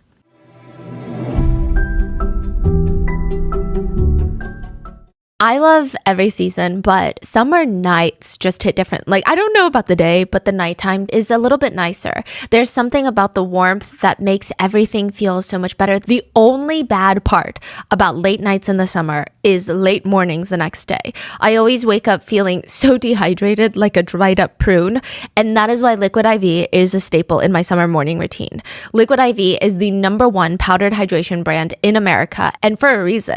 It has 3 times the electrolytes of the leading sports drink, plus 8 vitamins and nutrients in a stick that is so convenient to use. I always keep a few sticks of Liquid IV in my kitchen counter so that I just never forget to make a glass of Liquid IV with breakfast. It is the perfect way to start the day. I feel fresh and hydrated. I even feel like my skin looks better when I remember to take Liquid IV. And it's just so simple to make. You just grab a glass of water, you tear, pour, live more. The Liquid IV sticks are also super convenient to just carry around. Just throw a few in your car. I throw them in all of my bags, especially my travel bags, because when you're traveling, trust me, it just helps counteract the airplane air. But my favorite part about Liquid IV is that it tastes like a summer treat. My summer staple is the raspberry melon or the white peach. I really like the raspberry melon. I recently got on that kick, and I feel like the flavor is just made for summer. It's sweet with a hint of tartness, and I have no idea how they make it sugar-free with no artificial sweeteners. Well, actually, I do have an idea. They use a proprietary allulose blend, which has the same texture and sweetness as sugar, but without any of the calories. Liquid IV sticks are also non-GMO, vegan, gluten-free, dairy-free, soy-free. So turn your ordinary water into extraordinary hydration with Liquid IV. Get 20% off your first order of Liquid IV when you go to liquidiv.com and use code ROTTEN at checkout. That's 20% off your first order when you shop Better Hydration today using promo code ROTTEN at liquidiv.com.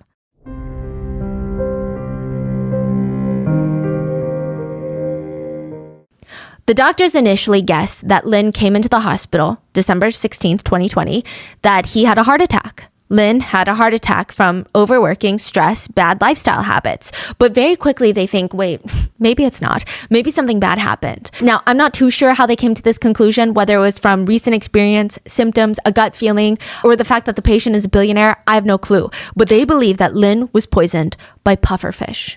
To test this theory, the doctors run a few labs, and Lin was found to have high levels of tetrodotoxin. He has way more than the lethal amounts in his body. Now, tetrodotoxin is often called nature's most powerful neurotoxin. There's not many effective antidotes, and it's found naturally in pufferfish.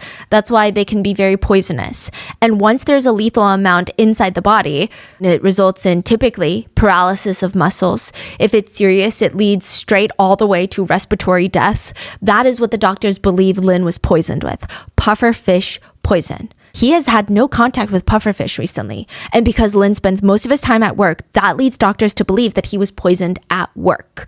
Authorities come and they just tear Yuzu headquarters inside out. They've taken out anything that could have been tampered with: water cups, teacups, supplements, anything Lin used daily and came in contact with. They're checking the water fountains on each floor. Everything that has the potential to be evidence. Everything is being booked and checked over and over, including employee hair samples, blood samples. They were also taken in for toxicology reports. And in total, 4 people around Lin were found to be poisoned. But interestingly enough, only 2 of them worked in the office. They were found to have heavy amounts of mercury in their system. Lin's personal assistant and an executive from the 3-body problem universe. Now, out of the 2 people that were poisoned inside the offices, the police, they start mapping out who has access to all these people and who would have the opportunity to poison them. And out of everybody, the chain of suspicion comes down to one person. Lin's whole motto throughout the whole three body problem acquisition has been the 3 F's. Film free fans. Films, create movies everybody's gonna love. Free, let fans use the IP to a degree. So instead of going after a random super fan who spent weeks creating an animated short story using the characters and the plot and the likeness of the brand, or a super fan that develops a game off the 3 body problem and everybody loves it, instead of suing them for copyright, Lin's vision was let them create. And even encourage them. He said, whoever can make a good game should have the right to use the IP for free. In the grand layout of IP, it is the people who are competent and talented that keep it alive, not the people who have money. But that's not to say anything. I mean, the ultimate end game for him is still money. So once he does that, he's going to see an explosion in fans from all over the world that he can acquire and sell merchandise to, sell a theme park ticket to, make more movie admission tickets for. You repeat the cycle over and over again. Release movies, merchandising, experiences. They're going to spend money on it. It's the 3F model. Lin said the fans, especially for something like the 3 body problem, they need to be respected. He said every day before you go to bed, you talk to your users. Otherwise, you don't know what's going to happen when you wake up tomorrow. That's the spirit of the internet. And the internet, they want things fast, okay? Lin is really aggressive with the development of the 3 body problem, which from a business standpoint, it does make sense. Reportedly, he's already sunk $71 million into the first failed film, plus the rights to the IP. That's just surface level. There were attorneys, personnel, staff that were all involved in this massive deal. Their paychecks have to come from somewhere. They're being paid to work on this. Right now, there's a new subsidiary of Yuzu that was formed for the 3 body problem universe being run by Shu, and they've got a whole office, a whole team of employees that are trying to get this thing off the ground. Every day, every single employee on payroll, keeping the lights on, every single coffee pod that they drink is technically sinking money, which I'm not saying he doesn't have the money to spare, but from an accounting business standpoint, there is a lot of pressure for him to make this work. They need to start making money from this IP ASAP, or else Yuzu shares are going to drop and nobody's going to have a good time and a lot of people are going to be out of jobs. But for a full year, nothing happens. It's radio silence inside the 3 body problem building. When was this, you say? 2019. A year after they acquire the rights, nothing is happening. Nobody knows what the hell they're doing and what the hell is going on. What do you mean you don't know what's going on? I don't know. I don't even know who I'm supposed to be reporting to. The whole thing is chaos. Everything is stalled because the head of the company is a lawyer who has zero experience in the entertainment industry. He has no idea what he's doing. Nobody wants to listen to Shu because all of his contributions as of right now are misinformed or dumb because he's just a lawyer. What does he know about this business? Everybody's kind of doing their own thing. There's no head of any project. No one is leading the march. One employee said, at one point, Shu spent more than 2 hours asking random employees in the break room about their advice on making it work in the entertainment industry. Aren't you supposed to know that? One former employee said, we would have these meetings and everybody was super passive. Everybody was just a bystander. Nobody even knew who was in charge. So the result just was not good. When Lin realizes that everything at the 3 body problem universe is stalled, he marches into the office and he's got a meeting with Shu. They're going to continue to have daily meetings moving forward from this point. Lin is desperate. He's practically begging, screaming at Shu. We got to turn this IP into money soon. We got to monetize now or else the ship is going to sink. Shu is calm. He always is. That's his trademark. He's in his 3-piece suit, polished leather shoes, and he just looks at Lin and he suggests, well, the solution is we just release the first PowerPoint movie that you already made so that we can make some money back. The freaking PowerPoint movie? Lin blows up. I mean, that's crazy to even suggest. I mean, it's going to ruin the name of the brand, everything. It's shit. The whole movie is shit. People are going to scream at us all day that it's shit and we will never get out of this mess. From that point forward, it is said that the two would argue every single day in the office. Former employees said you could hear them arguing nonstop. Sometimes when Lin, the billionaire, would get extra passionate, he would pick up cups with water, tea, whatever's still in them and throw them, chuck them at Shu. If it was particularly emotional of a fight, he would pick up a chair and chuck it at the wall. Everybody tried to act like they didn't see what was going on, but they were really loud. Sometimes they would hear billionaire Lin screaming at Shu, "You are a stray dog that I brought in from the street. I fed you, I took care of you, but you can't even do anything. You can't even do the basic." It was really bad. An anonymous employee said, "That's just how Lin is, though. You could be at any level of the company and Lin would scold you in front of everyone and even break things if he was really frustrated. His management style is quite rough." Every day, it felt like the tension between Lin and Shu is building up to some big catastrophic event. I mean, it was just so blatantly tense. At a strategy meeting once, Lin asked an open question to the employees about their experience at the company, and Shu, without hesitation, spoke up. "I feel wronged in the workplace. I feel a deep sense of disparity working here." People knew that things were just gonna get worse from here. There were even rumors floating around in the office that the two, Lin and Shu, were destined not to be able to work together. So first of all, the Chinese character for Lin is actually two symbols placed together and they spell out wood. Wood, wood. But it's pronounced Lin. Now, Shu Yao, the spelling of the character Yao, the way he spells it, spells out earth, earth, earth. 3, earth. And if you look at the 5 element charts in China, which include water, wood, fire, earth, and metal, with the belief that depending on where you were born and the elements, they're going to greatly impact you one way or the other. Wood and ground are on the opposite sides of each other, which is quite a complicated way of saying they're destined to not be compatible. But even if you don't believe in the elements and the charts, employees said it was pretty obvious, like their managing styles, their personalities, it wasn't going to work. Lin is not a traditional CEO. He's young. He likes to run things in a very extreme, all or nothing kind of way. Shu, on the other hand, he's very elitist, very academic. He wears suits and ties for every meeting. He expects everyone to have the same level of corporate professionalism that he has. They said Shu could not handle the, quote, barbaric culture of Yuzu. They said Shu is thin-skinned. His self-esteem is definitely going to get hurt. And out of the two, by first glance, a lot of the employees actually liked Shu more. They said he's soft-spoken. He's quite nice to his subordinates. So the people that work under him, he's nice to them.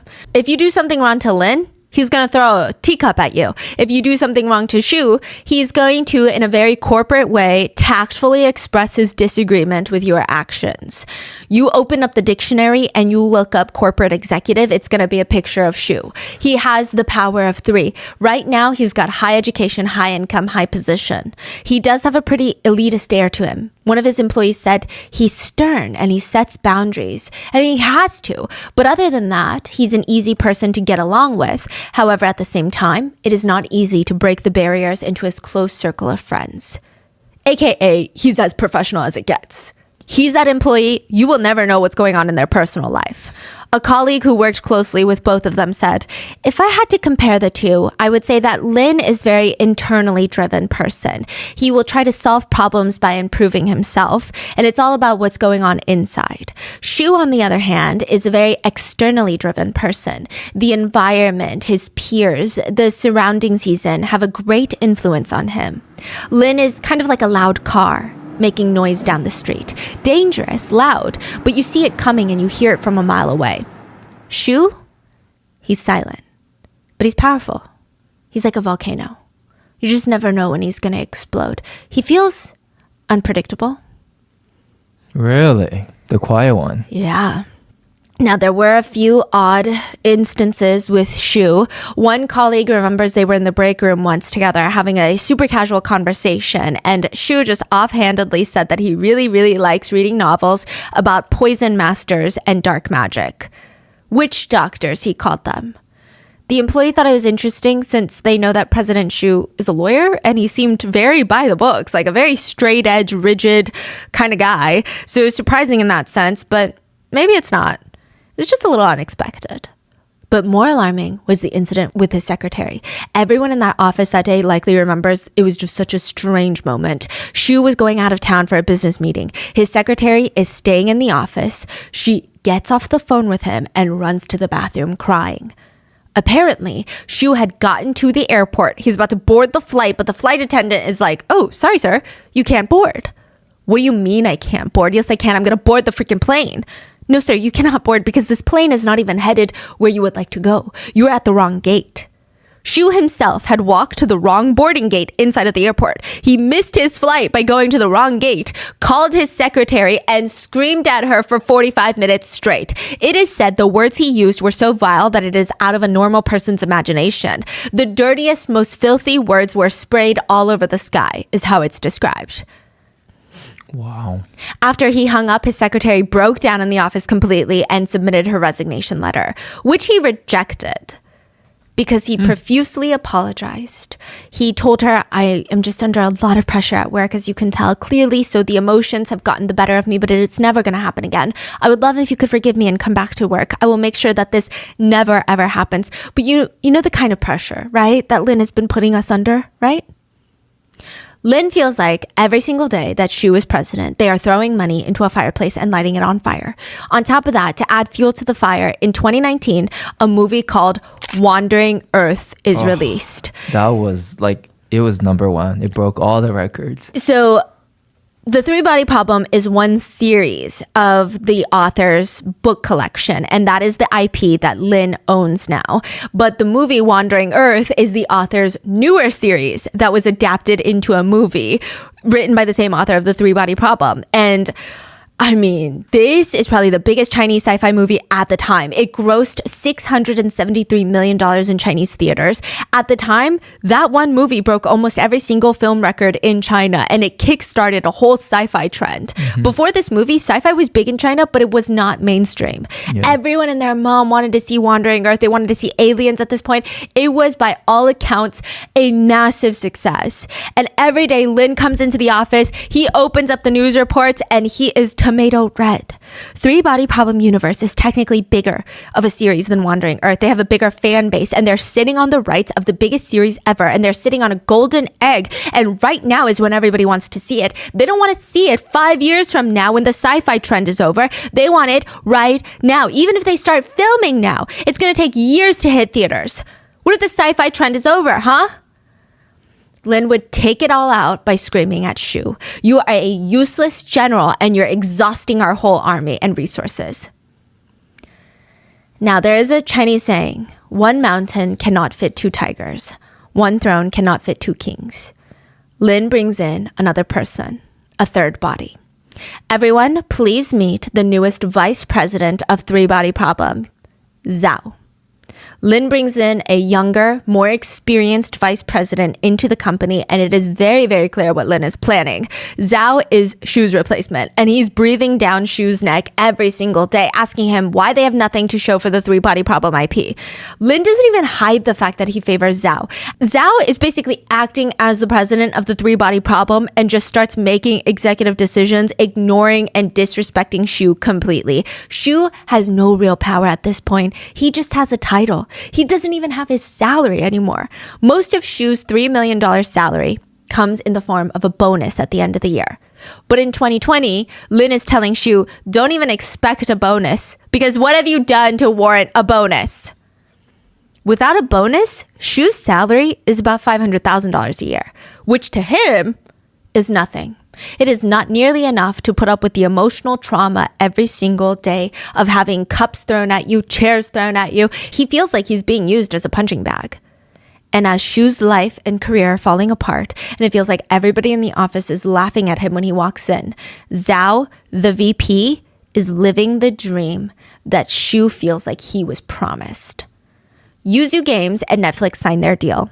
She was not even part of the conversation. He's not even mentioned once in a single article or in any of the press conferences. His name is nowhere on that project, not even in passing, even though he's technically the president of the Three Body Problem universe. It is announced that Lin and Zhao are going to be executive producers on the show alongside some of the most iconic showrunners in TV history. Game of Thrones showrunners David Benioff and D.B. Weiss. Brad Pitt and Rosamund Pike are also, regardless of how you feel about them personally, but like in terms of names in the show business, Brad Pitt holds a strong name and we love Rosamund Pike. Brad Pitt is part of Three Body Problem? Executive produced. Oh. Brad Pitt and Rosamund Pike, who plays Gone Girl. I think that's how you'll know her. They are also involved in this big project, even though they are not casted. So on the production side, I mean, this is going to be a big deal. But Shu is going to get nothing. Shu doesn't even have any shares in this business. So as the universe grows, he's really getting nothing. But he's not fired. He's still in the company. Yeah, but it's only a matter of time. Yeah. December 17th, Xu is arrested at a law conference in Beijing. It said that he was desperately trying to get a meeting with the vice president of the three-body problem universe, Zhao, his own replacement, presumably to try and poison him. That's what the police think. So they arrest him. Wait, 17 is after the hospital? Yes, Lin is in the hospital. When? He is... 17th? Yeah. No, he was in the hospital 16th, so the day after. Oh, He's still alive. Right. So Lin in the hospital, really sick. And the next day, the police arrested Zhao. 16th, Lin is in the hospital really sick. They suspect poisoning. They start searching the offices. 2 other employees are discovered to have been poisoned. The next day, December 17th, they arrest Xu. Because they're like, there's poison in the office and someone's poisoning them and we think it's Xu. Oh, because they fight all the time. Yes. I see. So they arrest him. Now, Xu was working as the three-body problem president, but he was also a Japanese CEO. A Japanese CEO. He's Yeah. Japanese? Well, he's Chinese, but he owns a company in Japan, a chemical import and export company. Well, not really, but he did recently register a company in Japan along with 160 new phone numbers. He started ordering poison off the dark web and sending them to Japan to his holding company. Then slowly he would have someone import all the poisons from Japan to China. They probably didn't even know it was poison. What? He would have them shipped in different packaging at different times to different locations until they all made it to his tiny little warehouse in a quiet, distant suburb of Shanghai, where the rent is somewhat affordable. The houses are spread far enough that you can actually get some privacy. You can walk around in your underwear in the back shed and probably, hopefully, nobody will notice. Xu leased a house there in the suburbs so that he could create his own Breaking Bad lab. That's his favorite show. Xu purchased over 100 poisons on the dark web, and he was not even there just to see which one he liked. He was mixing, combining, creating new poisons. He kept detailed logs of how much each poison reacted to others being combined with other toxins, the size of the poison needed, the amount, the powder or liquid, like symptoms of each poison and how deadly it is combined with other poisons. It's a lab. What? Xu was out to create his own little poison blend, if you will, his own concoction, mixture. And his test subjects were stray animals. He would catch stray cats, dogs, rats off the street, test the poison on them first, and it said that he killed hundreds of animals during his testing phase. Whoa. So this is happening during the whole, like off work, like he's going home and mixing poisons. Yeah. Like beginning of 2020. Wow. He's planning this for months. Wow. Eventually, he settles on a few toxins, but his main ones would be pufferfish poison, mercury. And the plan was Xu would poison Lin and Zhao, the VP of the three-body problem IP, with mercury through their coffee, whiskey, water, and tea. Now, the plan was small quantities, frequently, over a long period of time, to make it very hard to trace back to him. The vice president of the three-body problem universe, Zhao, he had 10 times the safe levels of mercury in his body. He had to be hospitalized. He had to be treated with dialysis to clean the toxins from his blood, which is not a fun process, but it worked. He was discharged, but he did bring a cup of tea with him home from work. His wife had taken a sip, and she also had alarming high levels of mercury in her system. She survived, but she had just given birth and was breastfeeding. She had to stop breastfeeding because of the mercury levels. Whoa. Now, the curious part is Lin's personal assistant was also poisoned. Lin makes sense. He's targeted by Xu. The vice president makes sense. He's targeted by Xu. His wife makes sense because she took a sip of his coffee and he's targeted by Xu. You get it, right? But what about the assistant? Did she wrong Xu? Not exactly. Earlier in December, because again, he was hospitalized 16th. Earlier in December, Xu had walked into Lin's personal assistant's room with the little bottle in his hands. He places it on the desk. She looks at him, confused. Probiotics. They're from overseas. They're probably the best I've ever had. Highest quality, great for digestion and stress. Tell Lin that they're from me. The assistant takes the bottle in her hands, and before Shu walks off, he tells her, actually, can you make sure that he takes it every day? You know how he's so forgetful. Shu decides that he wanted to kill them now. The mercury, it was just taking so long. They're too young, they're too healthy. He needs to give their bodies a big push. So he puts pufferfish poison with a blend of other poisons into the probiotic capsule. Now, the original plan was to try and kill Lin and the vice president at the same time with probiotics. But at this point, Shu and the vice president are fighting so much, even more than he's fighting with Lin, that if he were to give him a bottle of probiotics right now, or even to his assistant, they'd be in the trash. So only Lin would receive the probiotics, and there were a total of 30 pills inside, and only 1 or 2 of the capsules were poison. What? So it's like he's going to take it every day, but you don't know when it's going to hit. It's like playing Russian roulette with his life. But that still doesn't explain how mercury got into the personal assistant system, because she didn't have pufferfish poisoning. She had mercury. She didn't take any of the probiotics. But remember the tea that was tainted with mercury? Well, Lin only drinks the finest teas. And sometimes he wouldn't finish the whole teapot. He would have this little teapot with tea left over that he didn't pour into his tea glass. And the assistant, instead of washing it out, she would pour it into a thermos and take it home to drink, because it's like $5,000 per pound of tea leaves. When else is she going to get money like that to drink this kind of tea? Is she okay? Is she alive? Yeah, she's fine. She's alive now. But I mean, fine as in she probably went through a lot, but she's alive. Wow. The tea was poisoned with mercury. Now, the police now know who tried to kill Lin and how they did it, but they have one last thing. What are the other toxins inside the capsule? There's a rule of thumb. If a snake bites you, you kill the snake and bring it to the doctor. This is not some sort of like eye for an eye punishment or anything like that. But chances are back then, if the doctors know exactly what snake and which venom you have in your system, the chances of saving your life are exponentially higher. I think it's just a saying. I think if anything, most snakes are not venomous. And if they are, I think a picture would suffice. But you get it. It's just, if you know what poison it is, it's so much easier to save a life. Now, Shu has been arrested. Lin is in the hospital. He's practically comatose at this point. His organs, his brain, they're shutting down, and every second counts. The doctors have tried everything. They've already tried performing every single life-saving measure that they could think of. Lin underwent 4 liters of blood transfusions, which is a massive transfusion. Typically, this is only done in severe blood loss cases. To give you some more context, the total blood volume in an average adult is about 5 liters. They've pretty much swapped out all of his blood.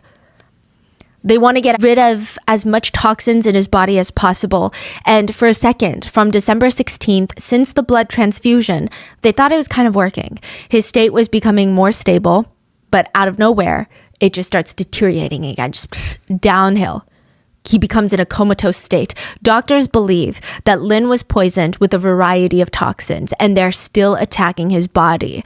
They're attacking him while he's in a weakened state after the blood transfusions. So all they need is to know which toxins are inside of Lin so that they can try their best to either get it out or find an antidote, proceed with the smartest course of action. Shu refused to tell the doctors what he poisoned Lin with. He will die if Shu does not tell the doctors. Shu remained silent till the very end. December 25th, 2020, 39-year-old Lynn Chi was pronounced dead. When his body was autopsied, they found at least 5 different toxins in his body. He had high levels of mercury and about 10 times the lethal amount of mercury that was severely just damaging his internal organs. And then 5 other smaller toxins, and it said that they were eating away at his organs like termites eat dry, rotting wood. I will say Lin is not the perfect victim here. He's a billionaire, which already raises ethical concerns. On top of that, he undoubtedly created some pretty hostile work environments. It's likely that he at least screwed over one person during his career, if not many people. He worked his employees to the bone at one point. He was very temperamental. He could turn on someone in the fraction of a second, and you wouldn't even see it coming. And it seems like people either really loved him, or they had some really harsh things to say about him while he was alive, that is. His friends said that he was definitely a more misunderstood character. They said that he was very tough and passionate to the point of being aggressive. The words his friends used to describe him were enthusiastic, but also very righteous in what he believed in. Not saying what he believed in was always the right thing. Just if he had an opinion about something, he was very passionate about it. He wasn't evil, is what the friends say, or trying to hurt people. He was just someone that didn't treat anything casually. He didn't treat anything indifferently. Like, he was emotionally invested in every little thing. And that emotional investment would translate into this very aggressively passionate conversation. Even when he played games, he was really aggressive. He liked games that were zero downtime. So games where you're just shooting the gun nonstop. There's no moment of rest. There's no walking around. There's no building something. Like, you're fighting someone nonstop. When Lin's teammates would drop the ball and the whole team would lose, he wouldn't even scream. He would just get very serious and say, again, let's go again. He had this very intense big brother vibe about him. He would yell at you during lunch about how your business idea was stupid and it's never going to work and you're dumb for thinking that it's going to work and you need to stop being so stubborn about the stupidest things. But then on your way out, he would pat you on your back and hand you a bottle of whiskey. You drank 2 glasses during lunch. It seems like you enjoyed it. Here, take a bottle with you. You go home, you look it up. It's a 50-year-old bottle of Yamazaki whiskey that costs about $100,000. What? He would stay updated on all the projects Nanjing alumni would have, students who graduated from the same university as him, and he would invest $1 to $2 million per project that he was intrigued by. The head of PR said, when my daughter applied to an American college, the busy founder, the busy CEO himself wrote a letter of recommendation for her. One time, a random employee went to a meeting with Lin, where he probably yelled at everyone during the entirety of the meeting. During a quick break in between meetings, Lin turned to him. "Did you eat lunch yet?" No, sir, I haven't had the time yet."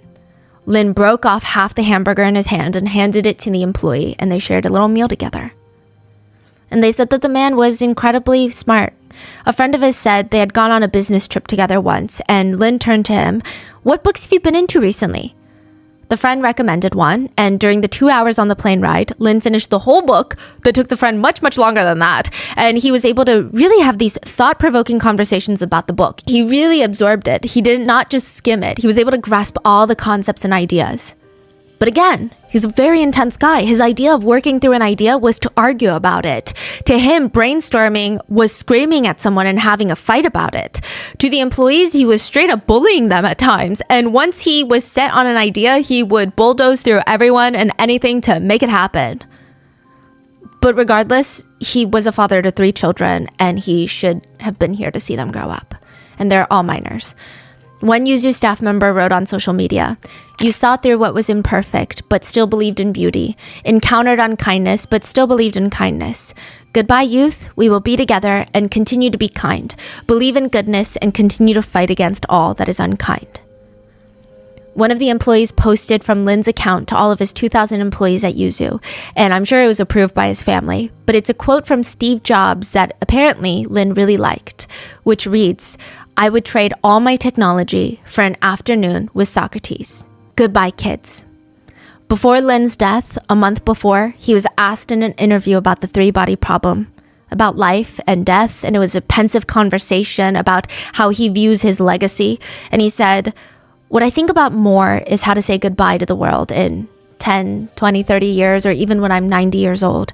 Legend has it that your mind will be very clear when you're about to die, and you will have this extreme moment of clarity. And at that moment, it's, how do you say goodbye? I'm very afraid that I'm going to be laying there thinking, before I die, how did I destroy the 3-body problem?" Wow. And this is a month before. Yes, Lin would never make it to 90, or even to the next year. He would be killed the next month. Because Lin is in a coma before his death, he would also never get to have that moment of supreme clarity that he had been hoping for. He had been robbed of it. The 3-Body Problem by Tencent in China was released in 2023. It was a massive hit with a super high ranking of 8.7 out of 10. The animated version that was released on streaming platform Bilibili in China was approaching the 100 million views mark. Netflix's 3-Body Problem was released a few months ago, March 2024. And Lin would never get the chance to see any of those projects come to life. Some netizens stated, think what you want of Lin. He's a billionaire. You know, he seems incredibly temperamental. I guess he's loved by his family and friends, but he's feared by most of his subordinates and most of the business world. But in the end, one thing is pretty undeniable. He did seem to genuinely care for the quality of the three-body problem. Lin is credited as an executive producer on the recent Three-Body Problem release in Netflix posthumously, so post-death. Now, there was nothing in Shu's plan that indicated that he was trying to get away with this murder. Everyone in the office knew that Shu was on the out. He was hated by both Lin and Zhao. He had been humiliated. His ego was wounded. An employee said it was very clear that Shu made the whole three-body problem deal his whole personality, and he based his whole self-esteem off of it. They said he would practically puff up his chest and proudly state, other people have tried to take on this project, but none of them took it forward after touching it, except me. We closed the deal. We legal professionals are here to put out fires, break up deadlocked negotiations, but we must also have the courage to be change makers. And now, all of that is going to be gone. He feels like it's going to be taken away from him. In return, Shu would give Zhao and Lin gifts: tea, coffee, whiskey, a bottle of probiotics. And that's just the surface level. If anyone digs even 2 seconds deeper, they would find 160 phone numbers registered to his Japanese holding company. The house he was renting had evidence of poison that he bought off the dark web. He's objectively an intelligent person. He's likely going to know that he's going to get caught. So what? He's going to burn himself just to burn them? The dark forest, press the button, destroy everybody? Like, what does that mean? Most netizens don't think so. They think that Shu genuinely believed that he was going to get away with murder. Shu, to give you some context, went to school in France and the US. A lot of netizens think that that's influenced the way he's handled his own murder trial, because he's on trial for murdering Lin. According to some Chinese netizens, they felt that he had a very Western approach to his defense. He's betting on 3 things. Don't talk, hire an expensive legal team, the top of the top, and get expensive psychiatric evaluations that will state that you are not mentally in your right state of mind. It's reported that Shu had a bunch of books at home about psychiatric evaluations, and he also allegedly looked online about how to avoid punishment by claiming insanity. He had reviewed previous cases where foreigners, mainly in Western countries, escaped punishment because of the insanity plea. He provided his own psychiatric evaluations with doctors of his choosing to the court, and they were all rejected. They had state-appointed doctors to evaluate him, and they stated that he's definitely trying to act crazy. So it's very clear that he's putting on a whole show. Ultimately, a lot of netizens believe that this tactic of his ended up backfiring. Mainly because he had the chance to save Lin's life and tell them which poisons. But he stuck with the don't talk, lawyer up, and claim insanity. It just shows how cold-hearted he is. It doesn't show anything else. His decision not to say ended up being life or death for Lin, and he died. And ultimately, that decision is going to be life or death for Shu, too. March 21st, 2024, this year, The Three-Body Problem was released on Netflix. March 22nd, 2024, the day after, Shu was sentenced to death by the Shanghai courts. Wow. The vice president, now chief executive of the three-body universe, Zhao, said on his WeChat, "Justice has been served."